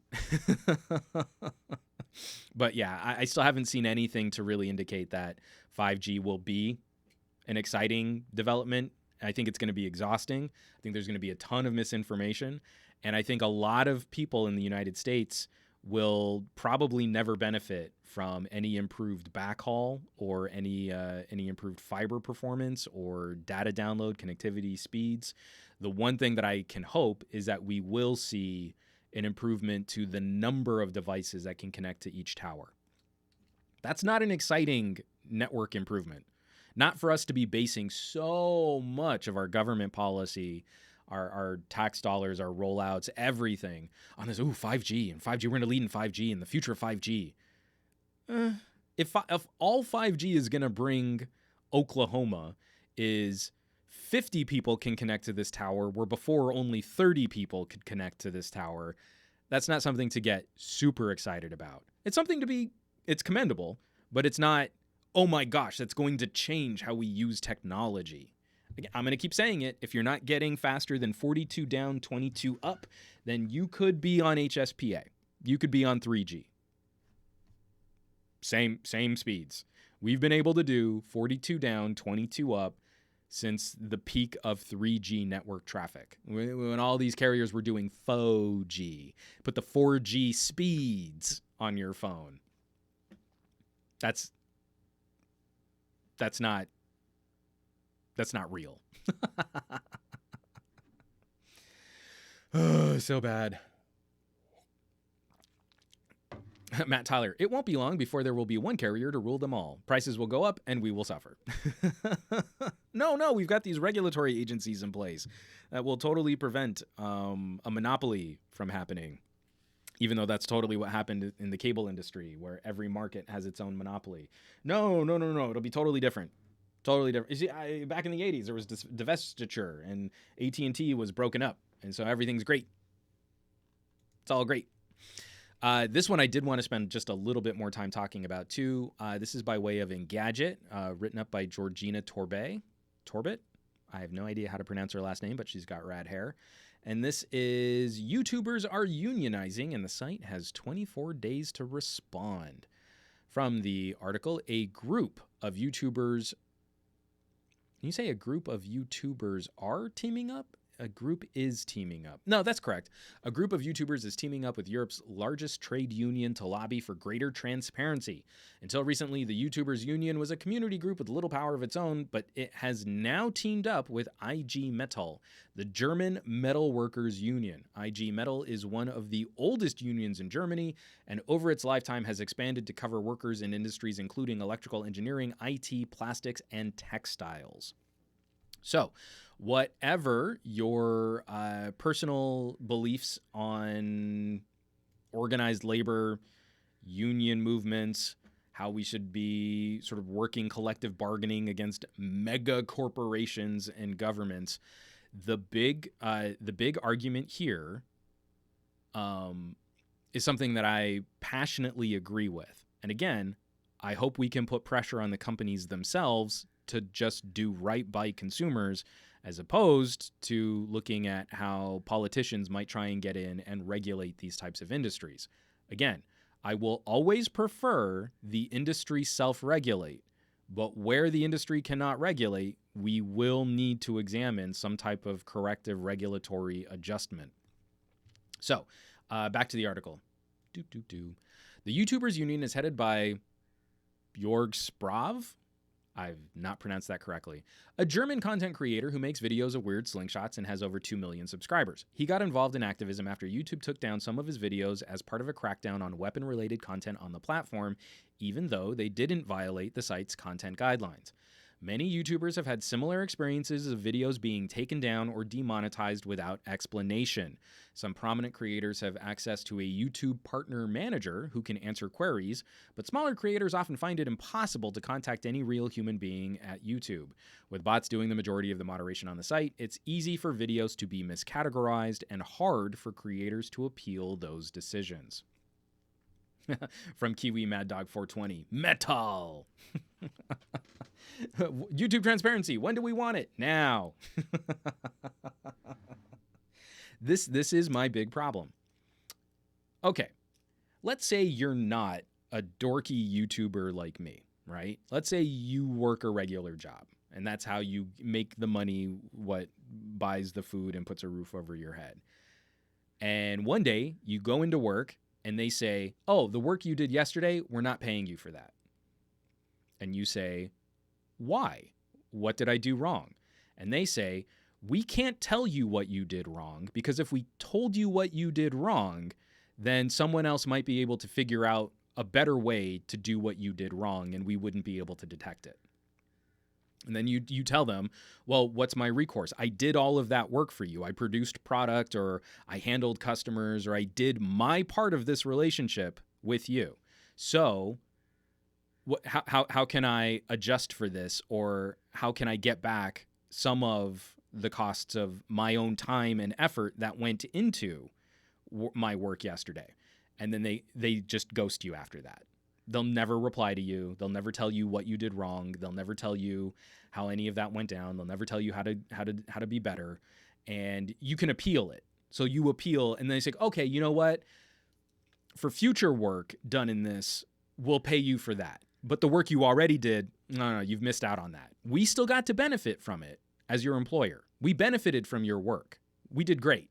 That, you should be happy that your work was very well received, but we're not going to pay you for that missed time where we had demonetized your work. So don't forget to clock in, clock out, and then we'll see you again tomorrow. Great. Everything's working exactly how it should. Everything's working great. Everything's fine. And that's kind of what YouTube has a problem with here. My channel is demonetized on the regular. Not the whole channel, but videos of mine are still demonetized on the regular, especially podcasts where I'm talking about topics like politics, demonetized on the regular. And then I go in and I appeal, and it's almost always reversed. But, this is one of the main reasons why I set up a time delay on Patreon. So there's a tier of Patreon perk where you get early access to the videos I put out. I end up making 2 versions of every video because they have to be slightly different.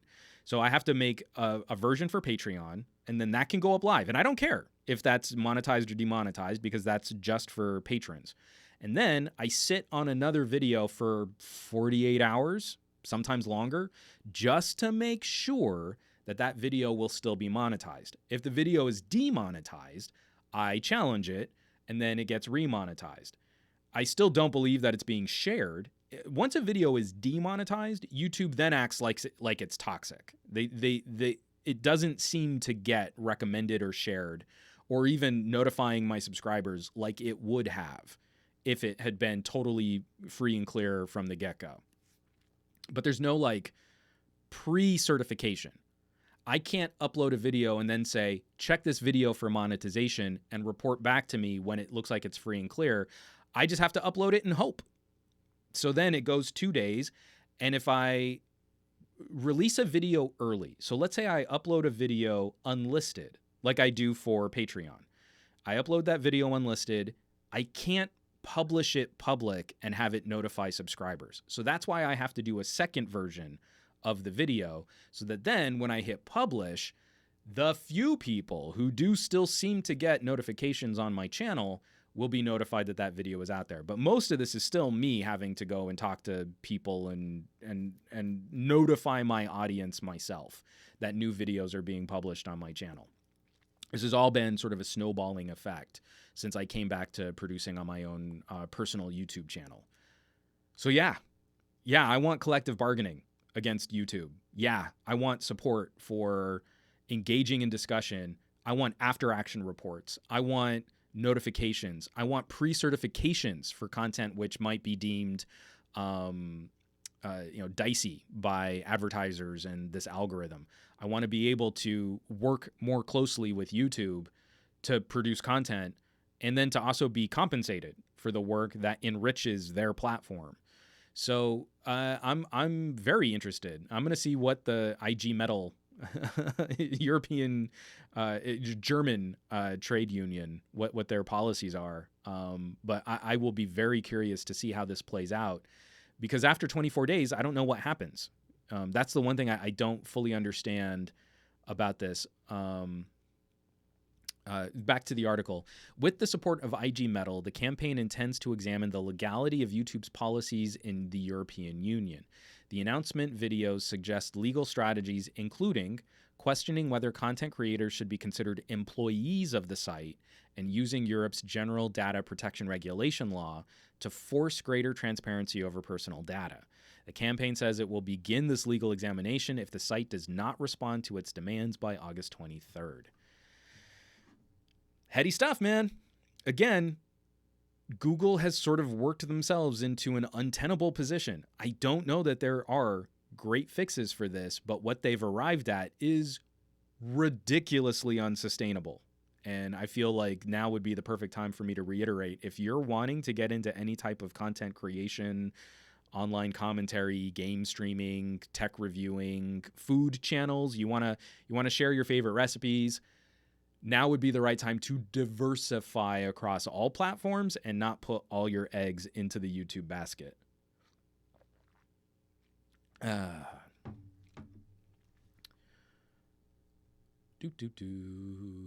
Lots of comments on this. Okay, let me scroll back, read through a few of these. Ruru 2, I think YouTube needs to make it harder for channels to get partner status.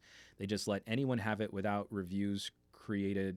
They just let anyone have it without reviews created this problem in the first place. I don't think that's the problem. In fact, they've moved the goalposts on new channels pretty substantially, where the metrics for getting monetization can also be revoked pretty easily. I had a Some Audio Guy channel, which was talking all about sort of nice studio grade recording equipment, and then tips and tricks for voice actors and for narrators and people wanting to get into voiceover. I had all of the subscribers I needed. That wasn't the problem. But my channel dipped 1 month on viewership below their threshold for monetization, and it ganked monetization across that entire YouTube channel. So I just muted the whole thing. Matt Tyler, Juan, no one would be that polite after being told they're not being paid for their work. Right. So you can appreciate why so many of us, people who are trying to do business with YouTube, as people who supply YouTube with comment, have been getting really spiky and saucy about the future of their relationship with YouTube, and why many of us are looking at moving off of YouTube as a platform. You're watching this on Twitch right now, to try there again, to further look at how we can better supply content, because this stuff is not cheap to produce, nor the freely consumed model that YouTube created, not very sustainable. Let's see what else we've got. From Goran Petrova. This is just Google punishing you guys for not getting up the same time in the morning every day and spending 8 hours on the same job for years. Aditya Anil, creators like you with a Patreon tend to have more flexibility than those who solely rely on AdSense for revenue. Feels very disrespectful to the creator for the efforts that they put into making a video. It's tough. It's really tough to not have any reply as to why that happens. And my channel is big enough for me to have a YouTube partner, and I've engaged in exactly a channel manager. There's a human being that technically I can talk to. I set up the appointment, just curious what they would have to say. Someone who had looked at my channel and would work with me on strategies for improving my relationship with viewers. And I jump on a phone call, and they basically took a half hour of my life to just over and over and over again reinforce why I needed to look at all the YouTube Academy, the YouTube Creator Academy videos. Yeah, if you watch these videos, you're going to get the inside scoop on how to do better on YouTube. So yeah, I mean, those are the policies I would really look at first. So go through those, and then we'll take a look at some things that we can work on specifically. I mean, you just wasted my time. This is a half hour of my life I'm never going to get back. And I really don't care what's in those videos. I'm already doing quite a bit of it. Could I be doing a lot of it better? Sure. But that's not strategizing on how to improve content for a community of people. So thanks, but no thanks. That was, I mean, you could have just sent that to me in an email. Check out the YouTube Academy videos. It's great. That's all you need to know. And you can be popular on YouTube and make lots of money. Except that's horse crap.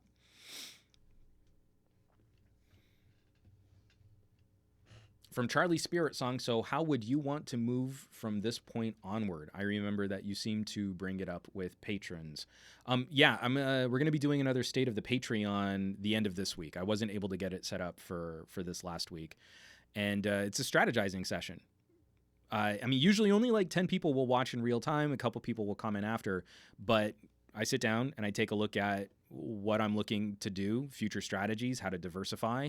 I'm looking at ways to go off platform, to share videos directly over other services, maybe even uploading to things like archive.org, and trying to find ways to make sure that that's still compensated, that work is still being funded in some way.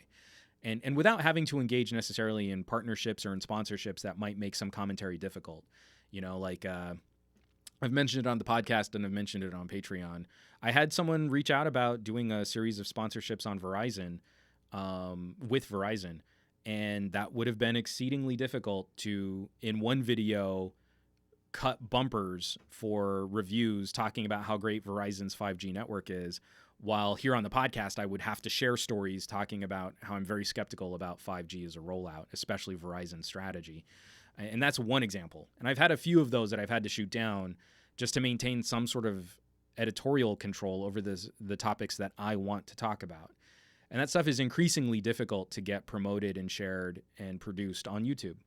So we've got to look at where else we can go to do that kind of stuff. So we'll see how it goes. This next Patreon, State of the Patreon meeting should be very interesting with some of the ideas we've been moving back and forth on where to take the channel over the next 2 years. My plan is, some type of refresh or re-rollout come 2021. So we'll have to see what we can manage. And there's going to be a creator chat with Enabong Etta from Board at Work.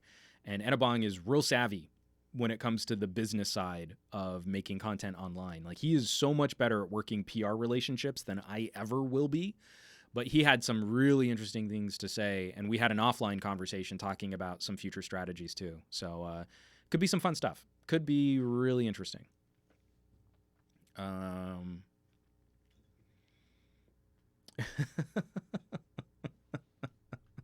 There's a couple other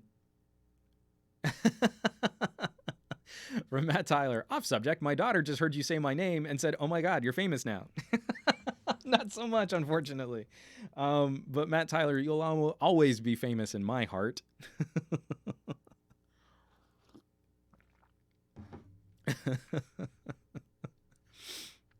All part of the tech squad. Bringing in families. See, that's really where you make some cash. You can bring in families to be part of the tech squad. Goran saying, Juan, make someone happy. Say hello to Lydia and Mia. Well, hello, Lydia and Mia. I'm not going to turn the rest of this podcast into an episode of Romper Room, but I will say hello to you too. All right. Last up. We're going to run a little long, but I did want to share some early thoughts on the Xperia, and I wanted to share some thoughts on the Xperia caged through the lens of some of the other commentary that we've seen on a phone that is making some very specific claims. So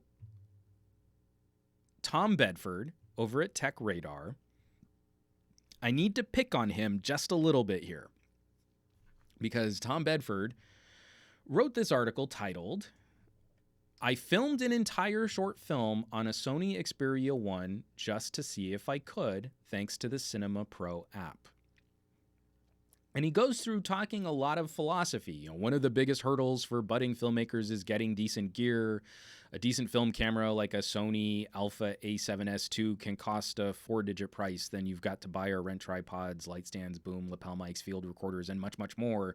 And short filming can be inaccessible for those with limited funds. And going on to talk about, the Sony Xperia 1 is claiming with their Cinema Pro app that you can shoot cinema video. And then they share some of their links talking about other cameras and stuff. And so he details his experiences trying to shoot on a phone. And I need to pick on some of his findings. So one of the problems I have with tech commentary is we talk about really premier expensive devices. We talk about all of these wealth of features, sometimes gimmicks, but then the usage always seems to get held back at this lowest common denominator estimation of consumers. Consumers are dumb and they only do basic things on their phones, so that's all we talk about. Is like the bare minimum surface.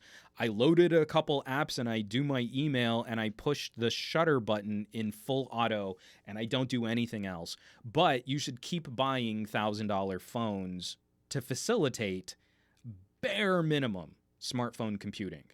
And every time I push an idea like maybe we should change the home button to the whole screen, or maybe we should be more excited about a desktop mode because you can do things like edit video on a phone but with a better screen and a laptop shell or something like that. I get a lot of pushback from people, especially techies, tech fans, who then parrot these assertions. Well, people don't do things with their phones. Why would you talk about this, or why would you try and move the needle on that?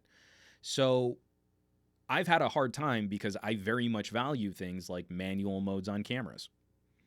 I think once you start playing with some of those features and settings, like I shared a video on Twitter this morning, which would have been impossible on any other phone but an LG.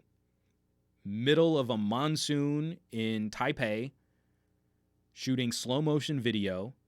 But before I went out and got soaked, I locked the focus, I locked the exposure settings, and then I shoved my knee in a puddle and just got drenched shooting these raindrops exploding off of a sidewalk in Taipei. That video would not have come out anywhere near as well on any other phone, bar none. If you want to do things with your phones, you need the tools and capabilities to expand. And I want to have a conversation with consumers talking about how we can get more out of these devices, justifying a higher price tag, not, well, you should only buy popular devices with high price tags because they're popular. So, I mean, there are definitely going to be some pros and cons shared. Right now, one of the cons being this fingerprint sensor just getting really twitchy on me when I'm trying to use it and show it off on camera. But the Xperia One is exemplifying part of that conversation. Sony is making a claim about a 4K display and manual camera, cinema camera modes. So you've got to judge it against that usage, not, well, what can I do on my Pixel? That's a different conversation. So back to this article from Tech Radar and Tom Bedford. So he goes through, I want to shoot a short film on my phone, but he goes through the process as if he had almost no experience in creating media. Again, what is the lowest common denominator estimation of how a consumer might think about trying to shoot a movie on a phone? And that's kind of the quality of experience that he's sharing. For example, he just went off at the top of this talking about how if you want to really get cinema stuff, you've got to look at things like lights and tripods and stands and microphones.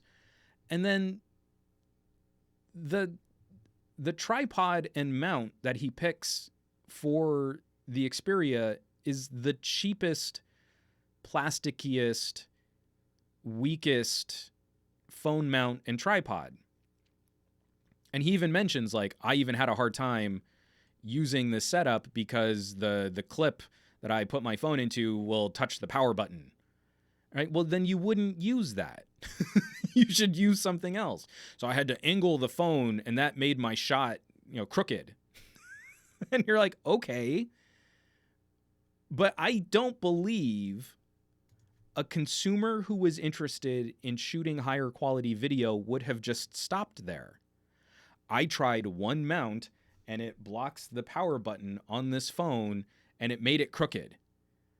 Well, guess that's how I'm shooting my movie on this plasticky piece of crap tripod. Better not change anything because I'm just a dumb consumer. Murr. I'm not expecting people to go through and find all of the crazy mounts and accessories and clips and things that I've accrued over time.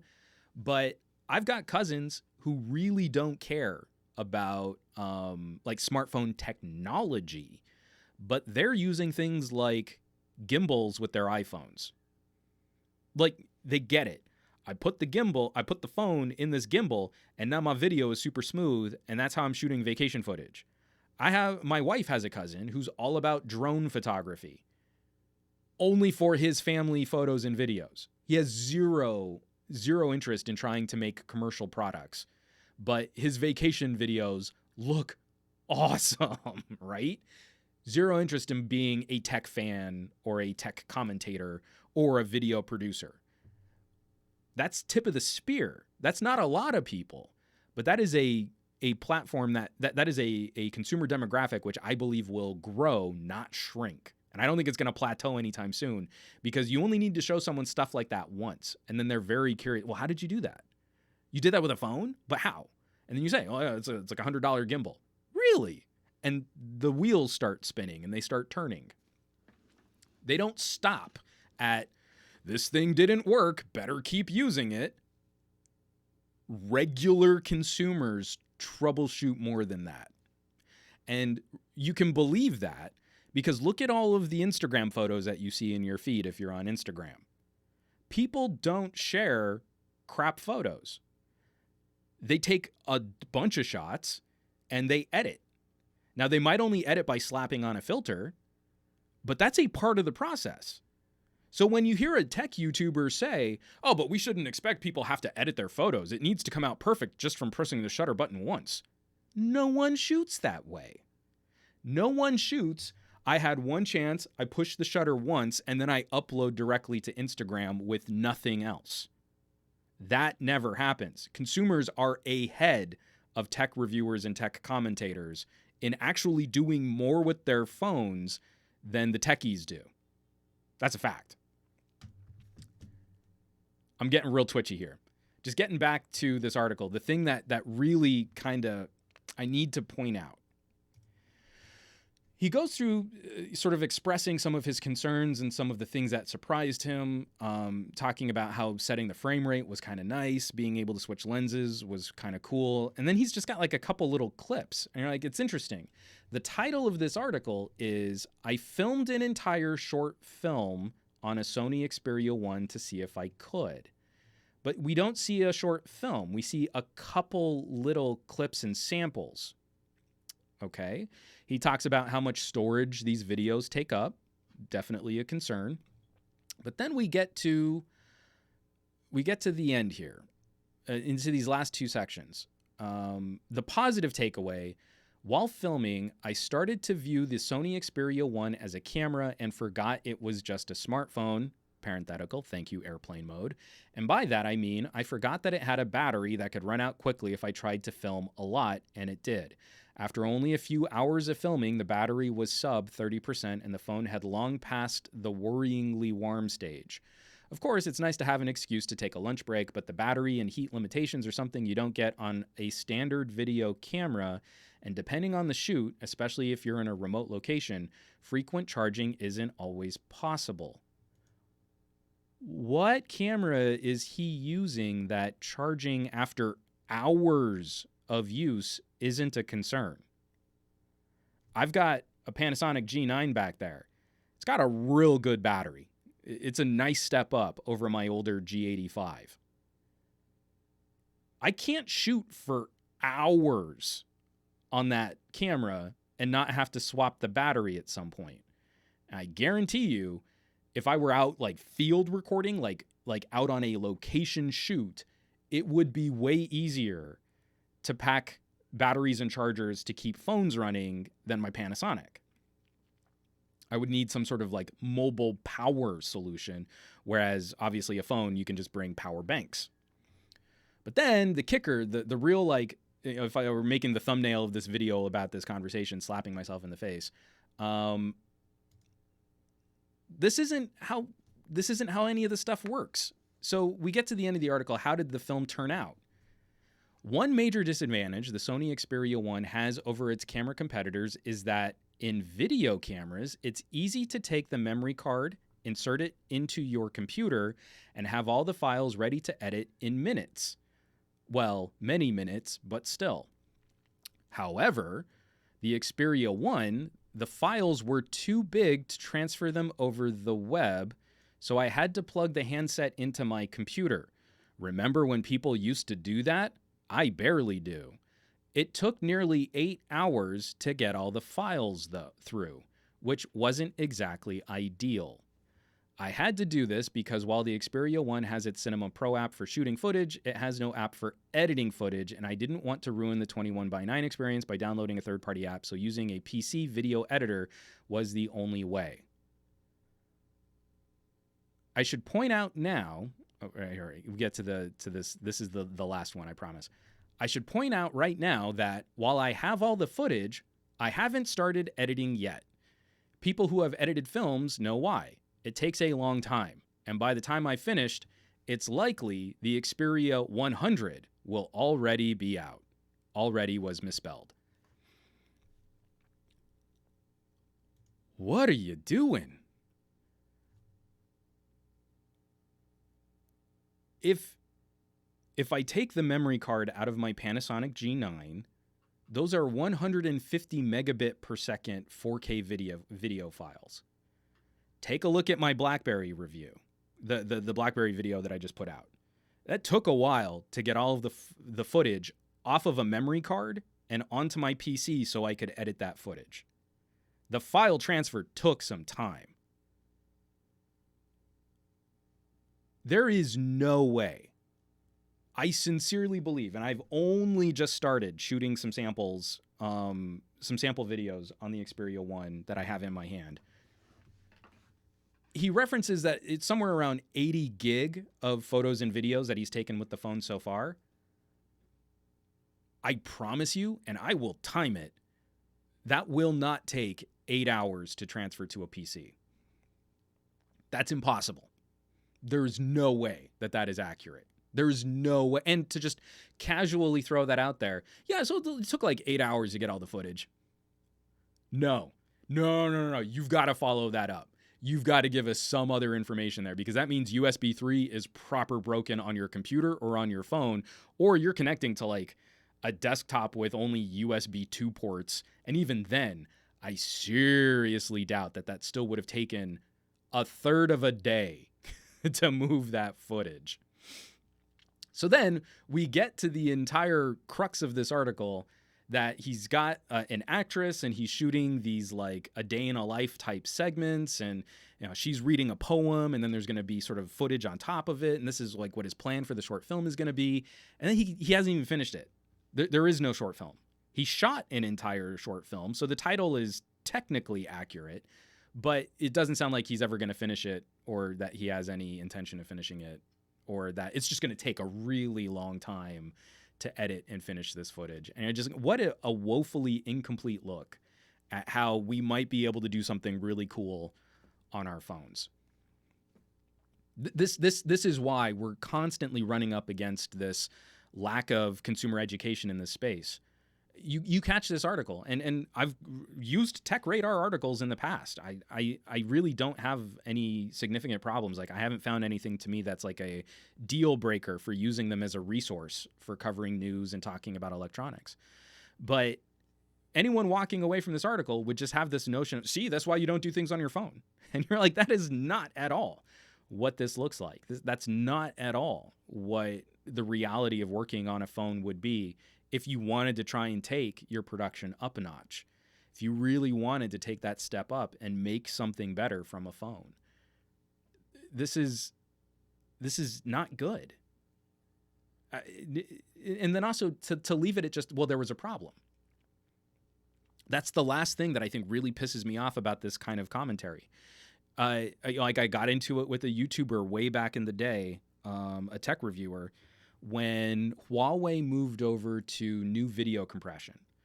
So without getting too deep in the weeds, there's video compression called H.264, and there's newer compression called H.265 or HEVC. And Huawei was one of the first to push into HEVC. And HEVC has this huge advantage of being able to store much higher quality video in a significantly smaller file size. So you'd end up with 4K video that looked gorgeous in the file size around a high quality 1080p video. But when they did it, YouTube and Google weren't supporting HEVC. Google has been in this like licensing war over future video codecs. And so the general tone of the commentary around this camera from this one YouTuber was, well, Huawei screwed up.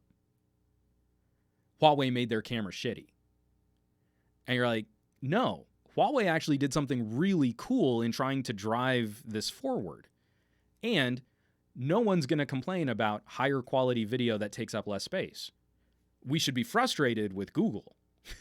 And we went back and forth on this a lot. But at the same time, this reviewer was saying like, well, I just can't edit this footage. Like you ran into, all you did was try and drag the file into a video editing timeline and it didn't work. And then you just stopped and you did nothing else to examine how to fix the problem, what the workarounds might be. Oh, I did one thing and it didn't work. I'm all out of ideas. That is untenable for a geek. If we're really gadget geeks, we should be those people that are out there solving those problems. And HEVC wasn't hard to work with. Sometimes you would need to transcode. That's a bummer. But there was a solution. You just explain what the solution is, and then a consumer can say, oh, you know what? Like, I'd actually like to try that. Or, oh, you know what? That's too much work for me. I'm just going to walk away. You don't just assume, well, if I just work exactly the same way I've always worked and I never have to change any of my behavior, then I guess it's okay for me to use. What tech entitlement? You know, like, no, figure it out because there is a solution. And the reason I got mad was because like I had been working with H.265 since the Samsung NX1, which came out years before Huawei started their push into HEVC. HEVC was held back for what, 5 years, 6 years, until Apple decided that they would use HEVC. And then suddenly Google had to get on board, right? But it wasn't enough that Huawei and ZTE, and there was one other player that was starting to push HEVC, and I can't remember who it was. But, you know, those other phone companies, no, we're not going to play ball with them. Those companies using Android as the operating system, no, screw them. Oh, Apple did HEVC? Well, then, yeah, totally. Now we're all going to support better compression and transcoding. So all of this is incredibly long-winded to get back to what's happening here. I'm kind of tired of being stuck in this rut. I'm tired of there being like 2 acceptable ideas for what a phone can be, and then everything else is sort of dumped as a gimmick or as a deal breaker or as a con. You know, like I spent time going back to the BlackBerry Key2, and that phone is badass. That is the best mobile communications experience you can find in something that lives in your pocket. It does a lot of things a lot better than people ever gave it credit for. And I'm finding the same thing is true of this Sony when the fingerprint scanner worked. Oh, there, it did it that time. So, early impressions, Xperia 1. I'm going to have a standalone video talking about this stuff, but if you're watching or listening to this podcast, you get the spoilers. This screen is phenomenal. I'm not breaking any news there. And I love it for all of the vertically hosted services that we use. So you fire up Instagram, you're scanning through photos, social media, Twitter, et cetera, et cetera. This is really nice. It's really nice because it's not that much bigger or taller than another gadget. I mean, it's kind of hard for me to show, like here, like kind of put this side by side. So it's only just that little bit taller than like a OnePlus 7 Pro. I'm trying to do this on camera and it's not really working very well. There, kind of right there. So it's just that little bit taller than a OnePlus 7 Pro. And then I have my OnePlus 7 Pro in a case. And so we're talking maybe a couple millimeters of difference between the two with a OnePlus 7 Pro in a case. But it's also just that little bit skinnier. So I kind of like, you know, having this a little thinner for my average sized hands. I'm usually not a big fan of things like sliding panels, but I like Sony's implementation of sort of like a double tap. I like it when I can just use it. It's hard to show off and use at the same time, but like that double tap to get like a little panel of apps out on the side. I like that they ripped off Nova Launcher for swiping on the home screen so that your swipes don't have to be at the top or bottom corners of the device. That stuff works for me. I'm super early in on the camera. The camera app, the Cinema Pro app, I should say, is really interesting, but I need to play with it a little bit more. And I was hoping I could disable HDR because I would love to see what these sensors could just do with manual controls. But there's sort of an always baked in dynamic range adjustment, which means you don't get 60 frame per second video. It taps out at 30 frames per second. But again, lots of really good ideas here and showcased in terminology that people who use cameras will understand. So things like your shutter speed, they describe it in degrees. You know, are you using a 180 degree shutter? The second I saw that, it clicked. I know exactly what they mean there. I know exactly what that feature is. So far, everything's been on point. Like, I feel we've got differentiators, and Sony is making a different argument than just, we can also be another iPhone, so it needs to be judged against those standards. You might not want a phone built on that focus, but I feel Sony is more than living up to the expectations it's setting for consumers based on its advertising. And again, like I said, I love this screen. I'm not too angsty about the taller aspect ratio.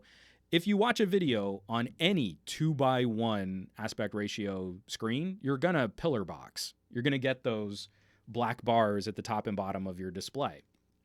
But if you fire up a true cinema wide movie on this phone, it looks flipping phenomenal. Here, I don't know if I can get it working on my network right now, but let me see if I can pull up the big country, because it was shot in one of those amazing old school, like, it's not Panaflex. I can't remember what it is, but it's a Western with Gregory Peck. And it's stunning how well this looks, how good this looks on this phone. Videos, films, the big country.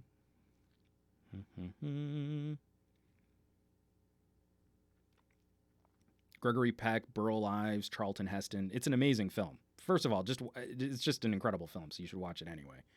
But getting to see it on this, I have to mute it so that it doesn't wig out. Now let me skip to, because their photography in this movie is incredible.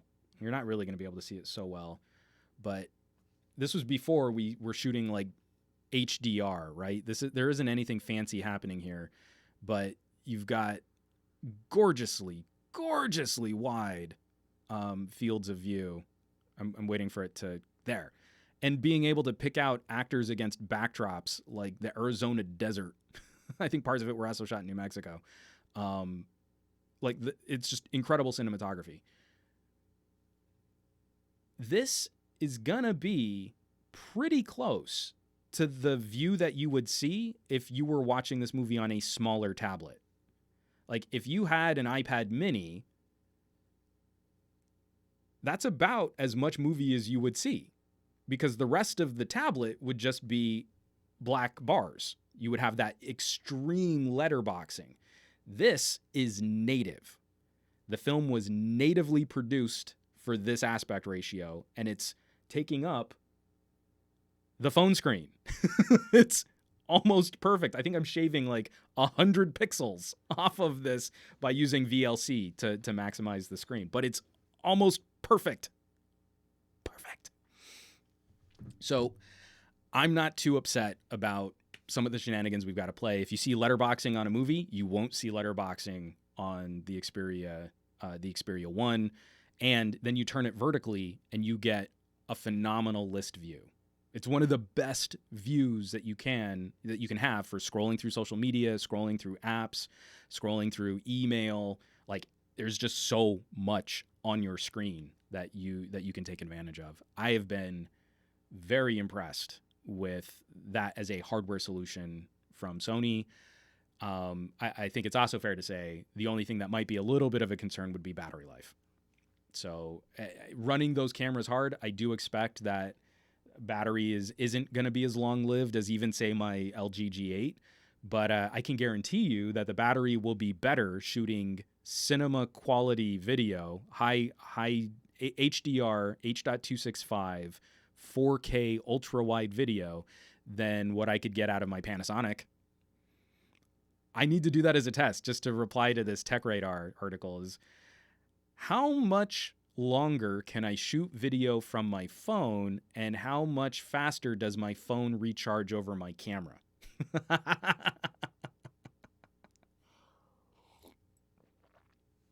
So again, I know there are going to be a bunch of people like, well, but I don't watch movies from my phone, and that's fine. But if you're watching YouTube videos from a OnePlus 7 Pro, you also have pillar boxing. You have a little less pillar boxing, but you still have pillar boxing. So when you zoom in, it's going to crop the video if you want to do full screen on that too. So I don't see why that's such a big deal to talk about on the Sony. And like I said before, you get way more of the content in any vertical view. So when you're holding your phone up vertically, the Sony is going to give you more to look at, to see, and to interact with in that regard too. I wish we had some better interaction for navigation and UI, but that's Google's fault, not really Sony's fault. So, you know, we're all kind of stuck there with tall, skinny phones that still expect us to do bottom-mounted UI navigation. But again, you got to find the deal breaker, right? It's not, we judged the Sony against its claims, and here's who we think would be a good fit for the Sony. That's not the tech commentary you get. It's, yeah, it's a really great phone, but I don't think you should buy it. Oh, this phone is really good at doing these things, but you should buy a Galaxy instead because now you can get them on sale. We don't want anything unique. We don't want any special difference or some type of setup. We're going to judge all consumers exactly the same and then make a purchasing recommendation for how you should spend your cash. But, you know, that's the gig. All right, I've already rambled on way longer than I intended to, but from Abraham Artemis, hashtag, what do you do with your phone? From Aditya Anil, Juan, I missed the long-form overview videos you made for certain phones last year, but I appreciate the frequent uploads with new and different outlooks at certain topics you have shifted to. Hoping you have some good ideas for the Sony coverage aside from the standard camera and audio tests. In my opinion, you seem to be one of the few who actually can assess the super cool video app. So I'm going to do just sort of a lot of people already have, but I want to do just an overview. Just the app is a little different, and that I think always comes with a little muscle memory confusion. And I'm debating whether or not I want to try and shoot something more cinematic than just collection of pretty samples, right? So I've got to play with some ideas there. But this is only a loaner, so I'm not going to have the phone for very long. But I want to see, like I have good experiences shooting on LG. I feel like the Sony is probably the next closest thing for me being able to get some really cool work done. So we'll have to see how that goes. Abraham Artemis, Lawrence of Arabia would look amazing on this phone. I don't have a copy of it at present. I need to grab it. From Matt Tyler, everyone bashed the 19x9 when it first started. Now it's the standard. People always look for an excuse to be negative. And I believe Samsung is still 19.5x9. And that's not a deal breaker. 21x9. Oh my gosh. Well, that's just crazy pants. And it's really not that much different than 2x1 or 19x9. It is different. Not that much. Oh, and Charlie Spirit Song, you should also test the transfer between phone and a PC.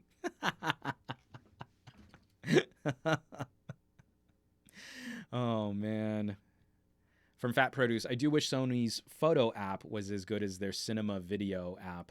The nice thing is, Andrew, I can show you this. Andrew Wallace is now currently, I think he's still on just an Xperia XZ1C.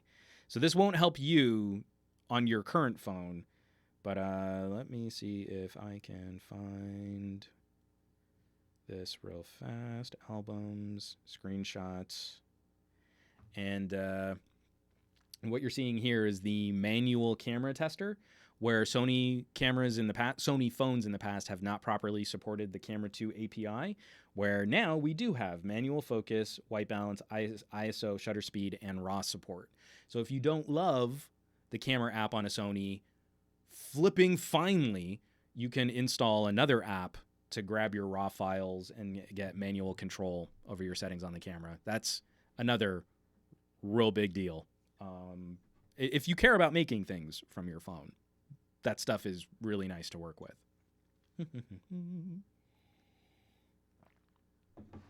All right. We got to wrap this up. Lots of stuff coming to the channel. Sony Xperia 1 coverage. I'm going to be doing... I don't think I'm going to do videos. I think I'm going to do some write-ups on the Panasonic G9 and the new lens that I got, the 1235.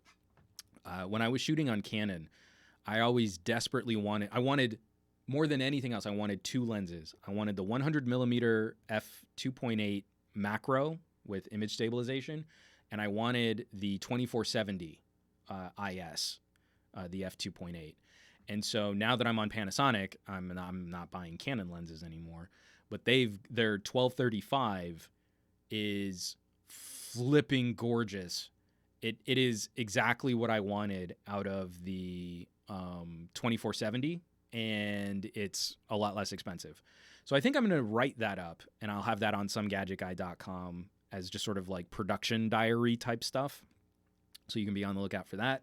I am wrapping up my look at the Sennheiser. These are the 670s, wireless gaming headset. These things are monsters. I already had the 550s. The 550s where they're cabled. I mean, you put these things on and it looks like you're ready to go into combat.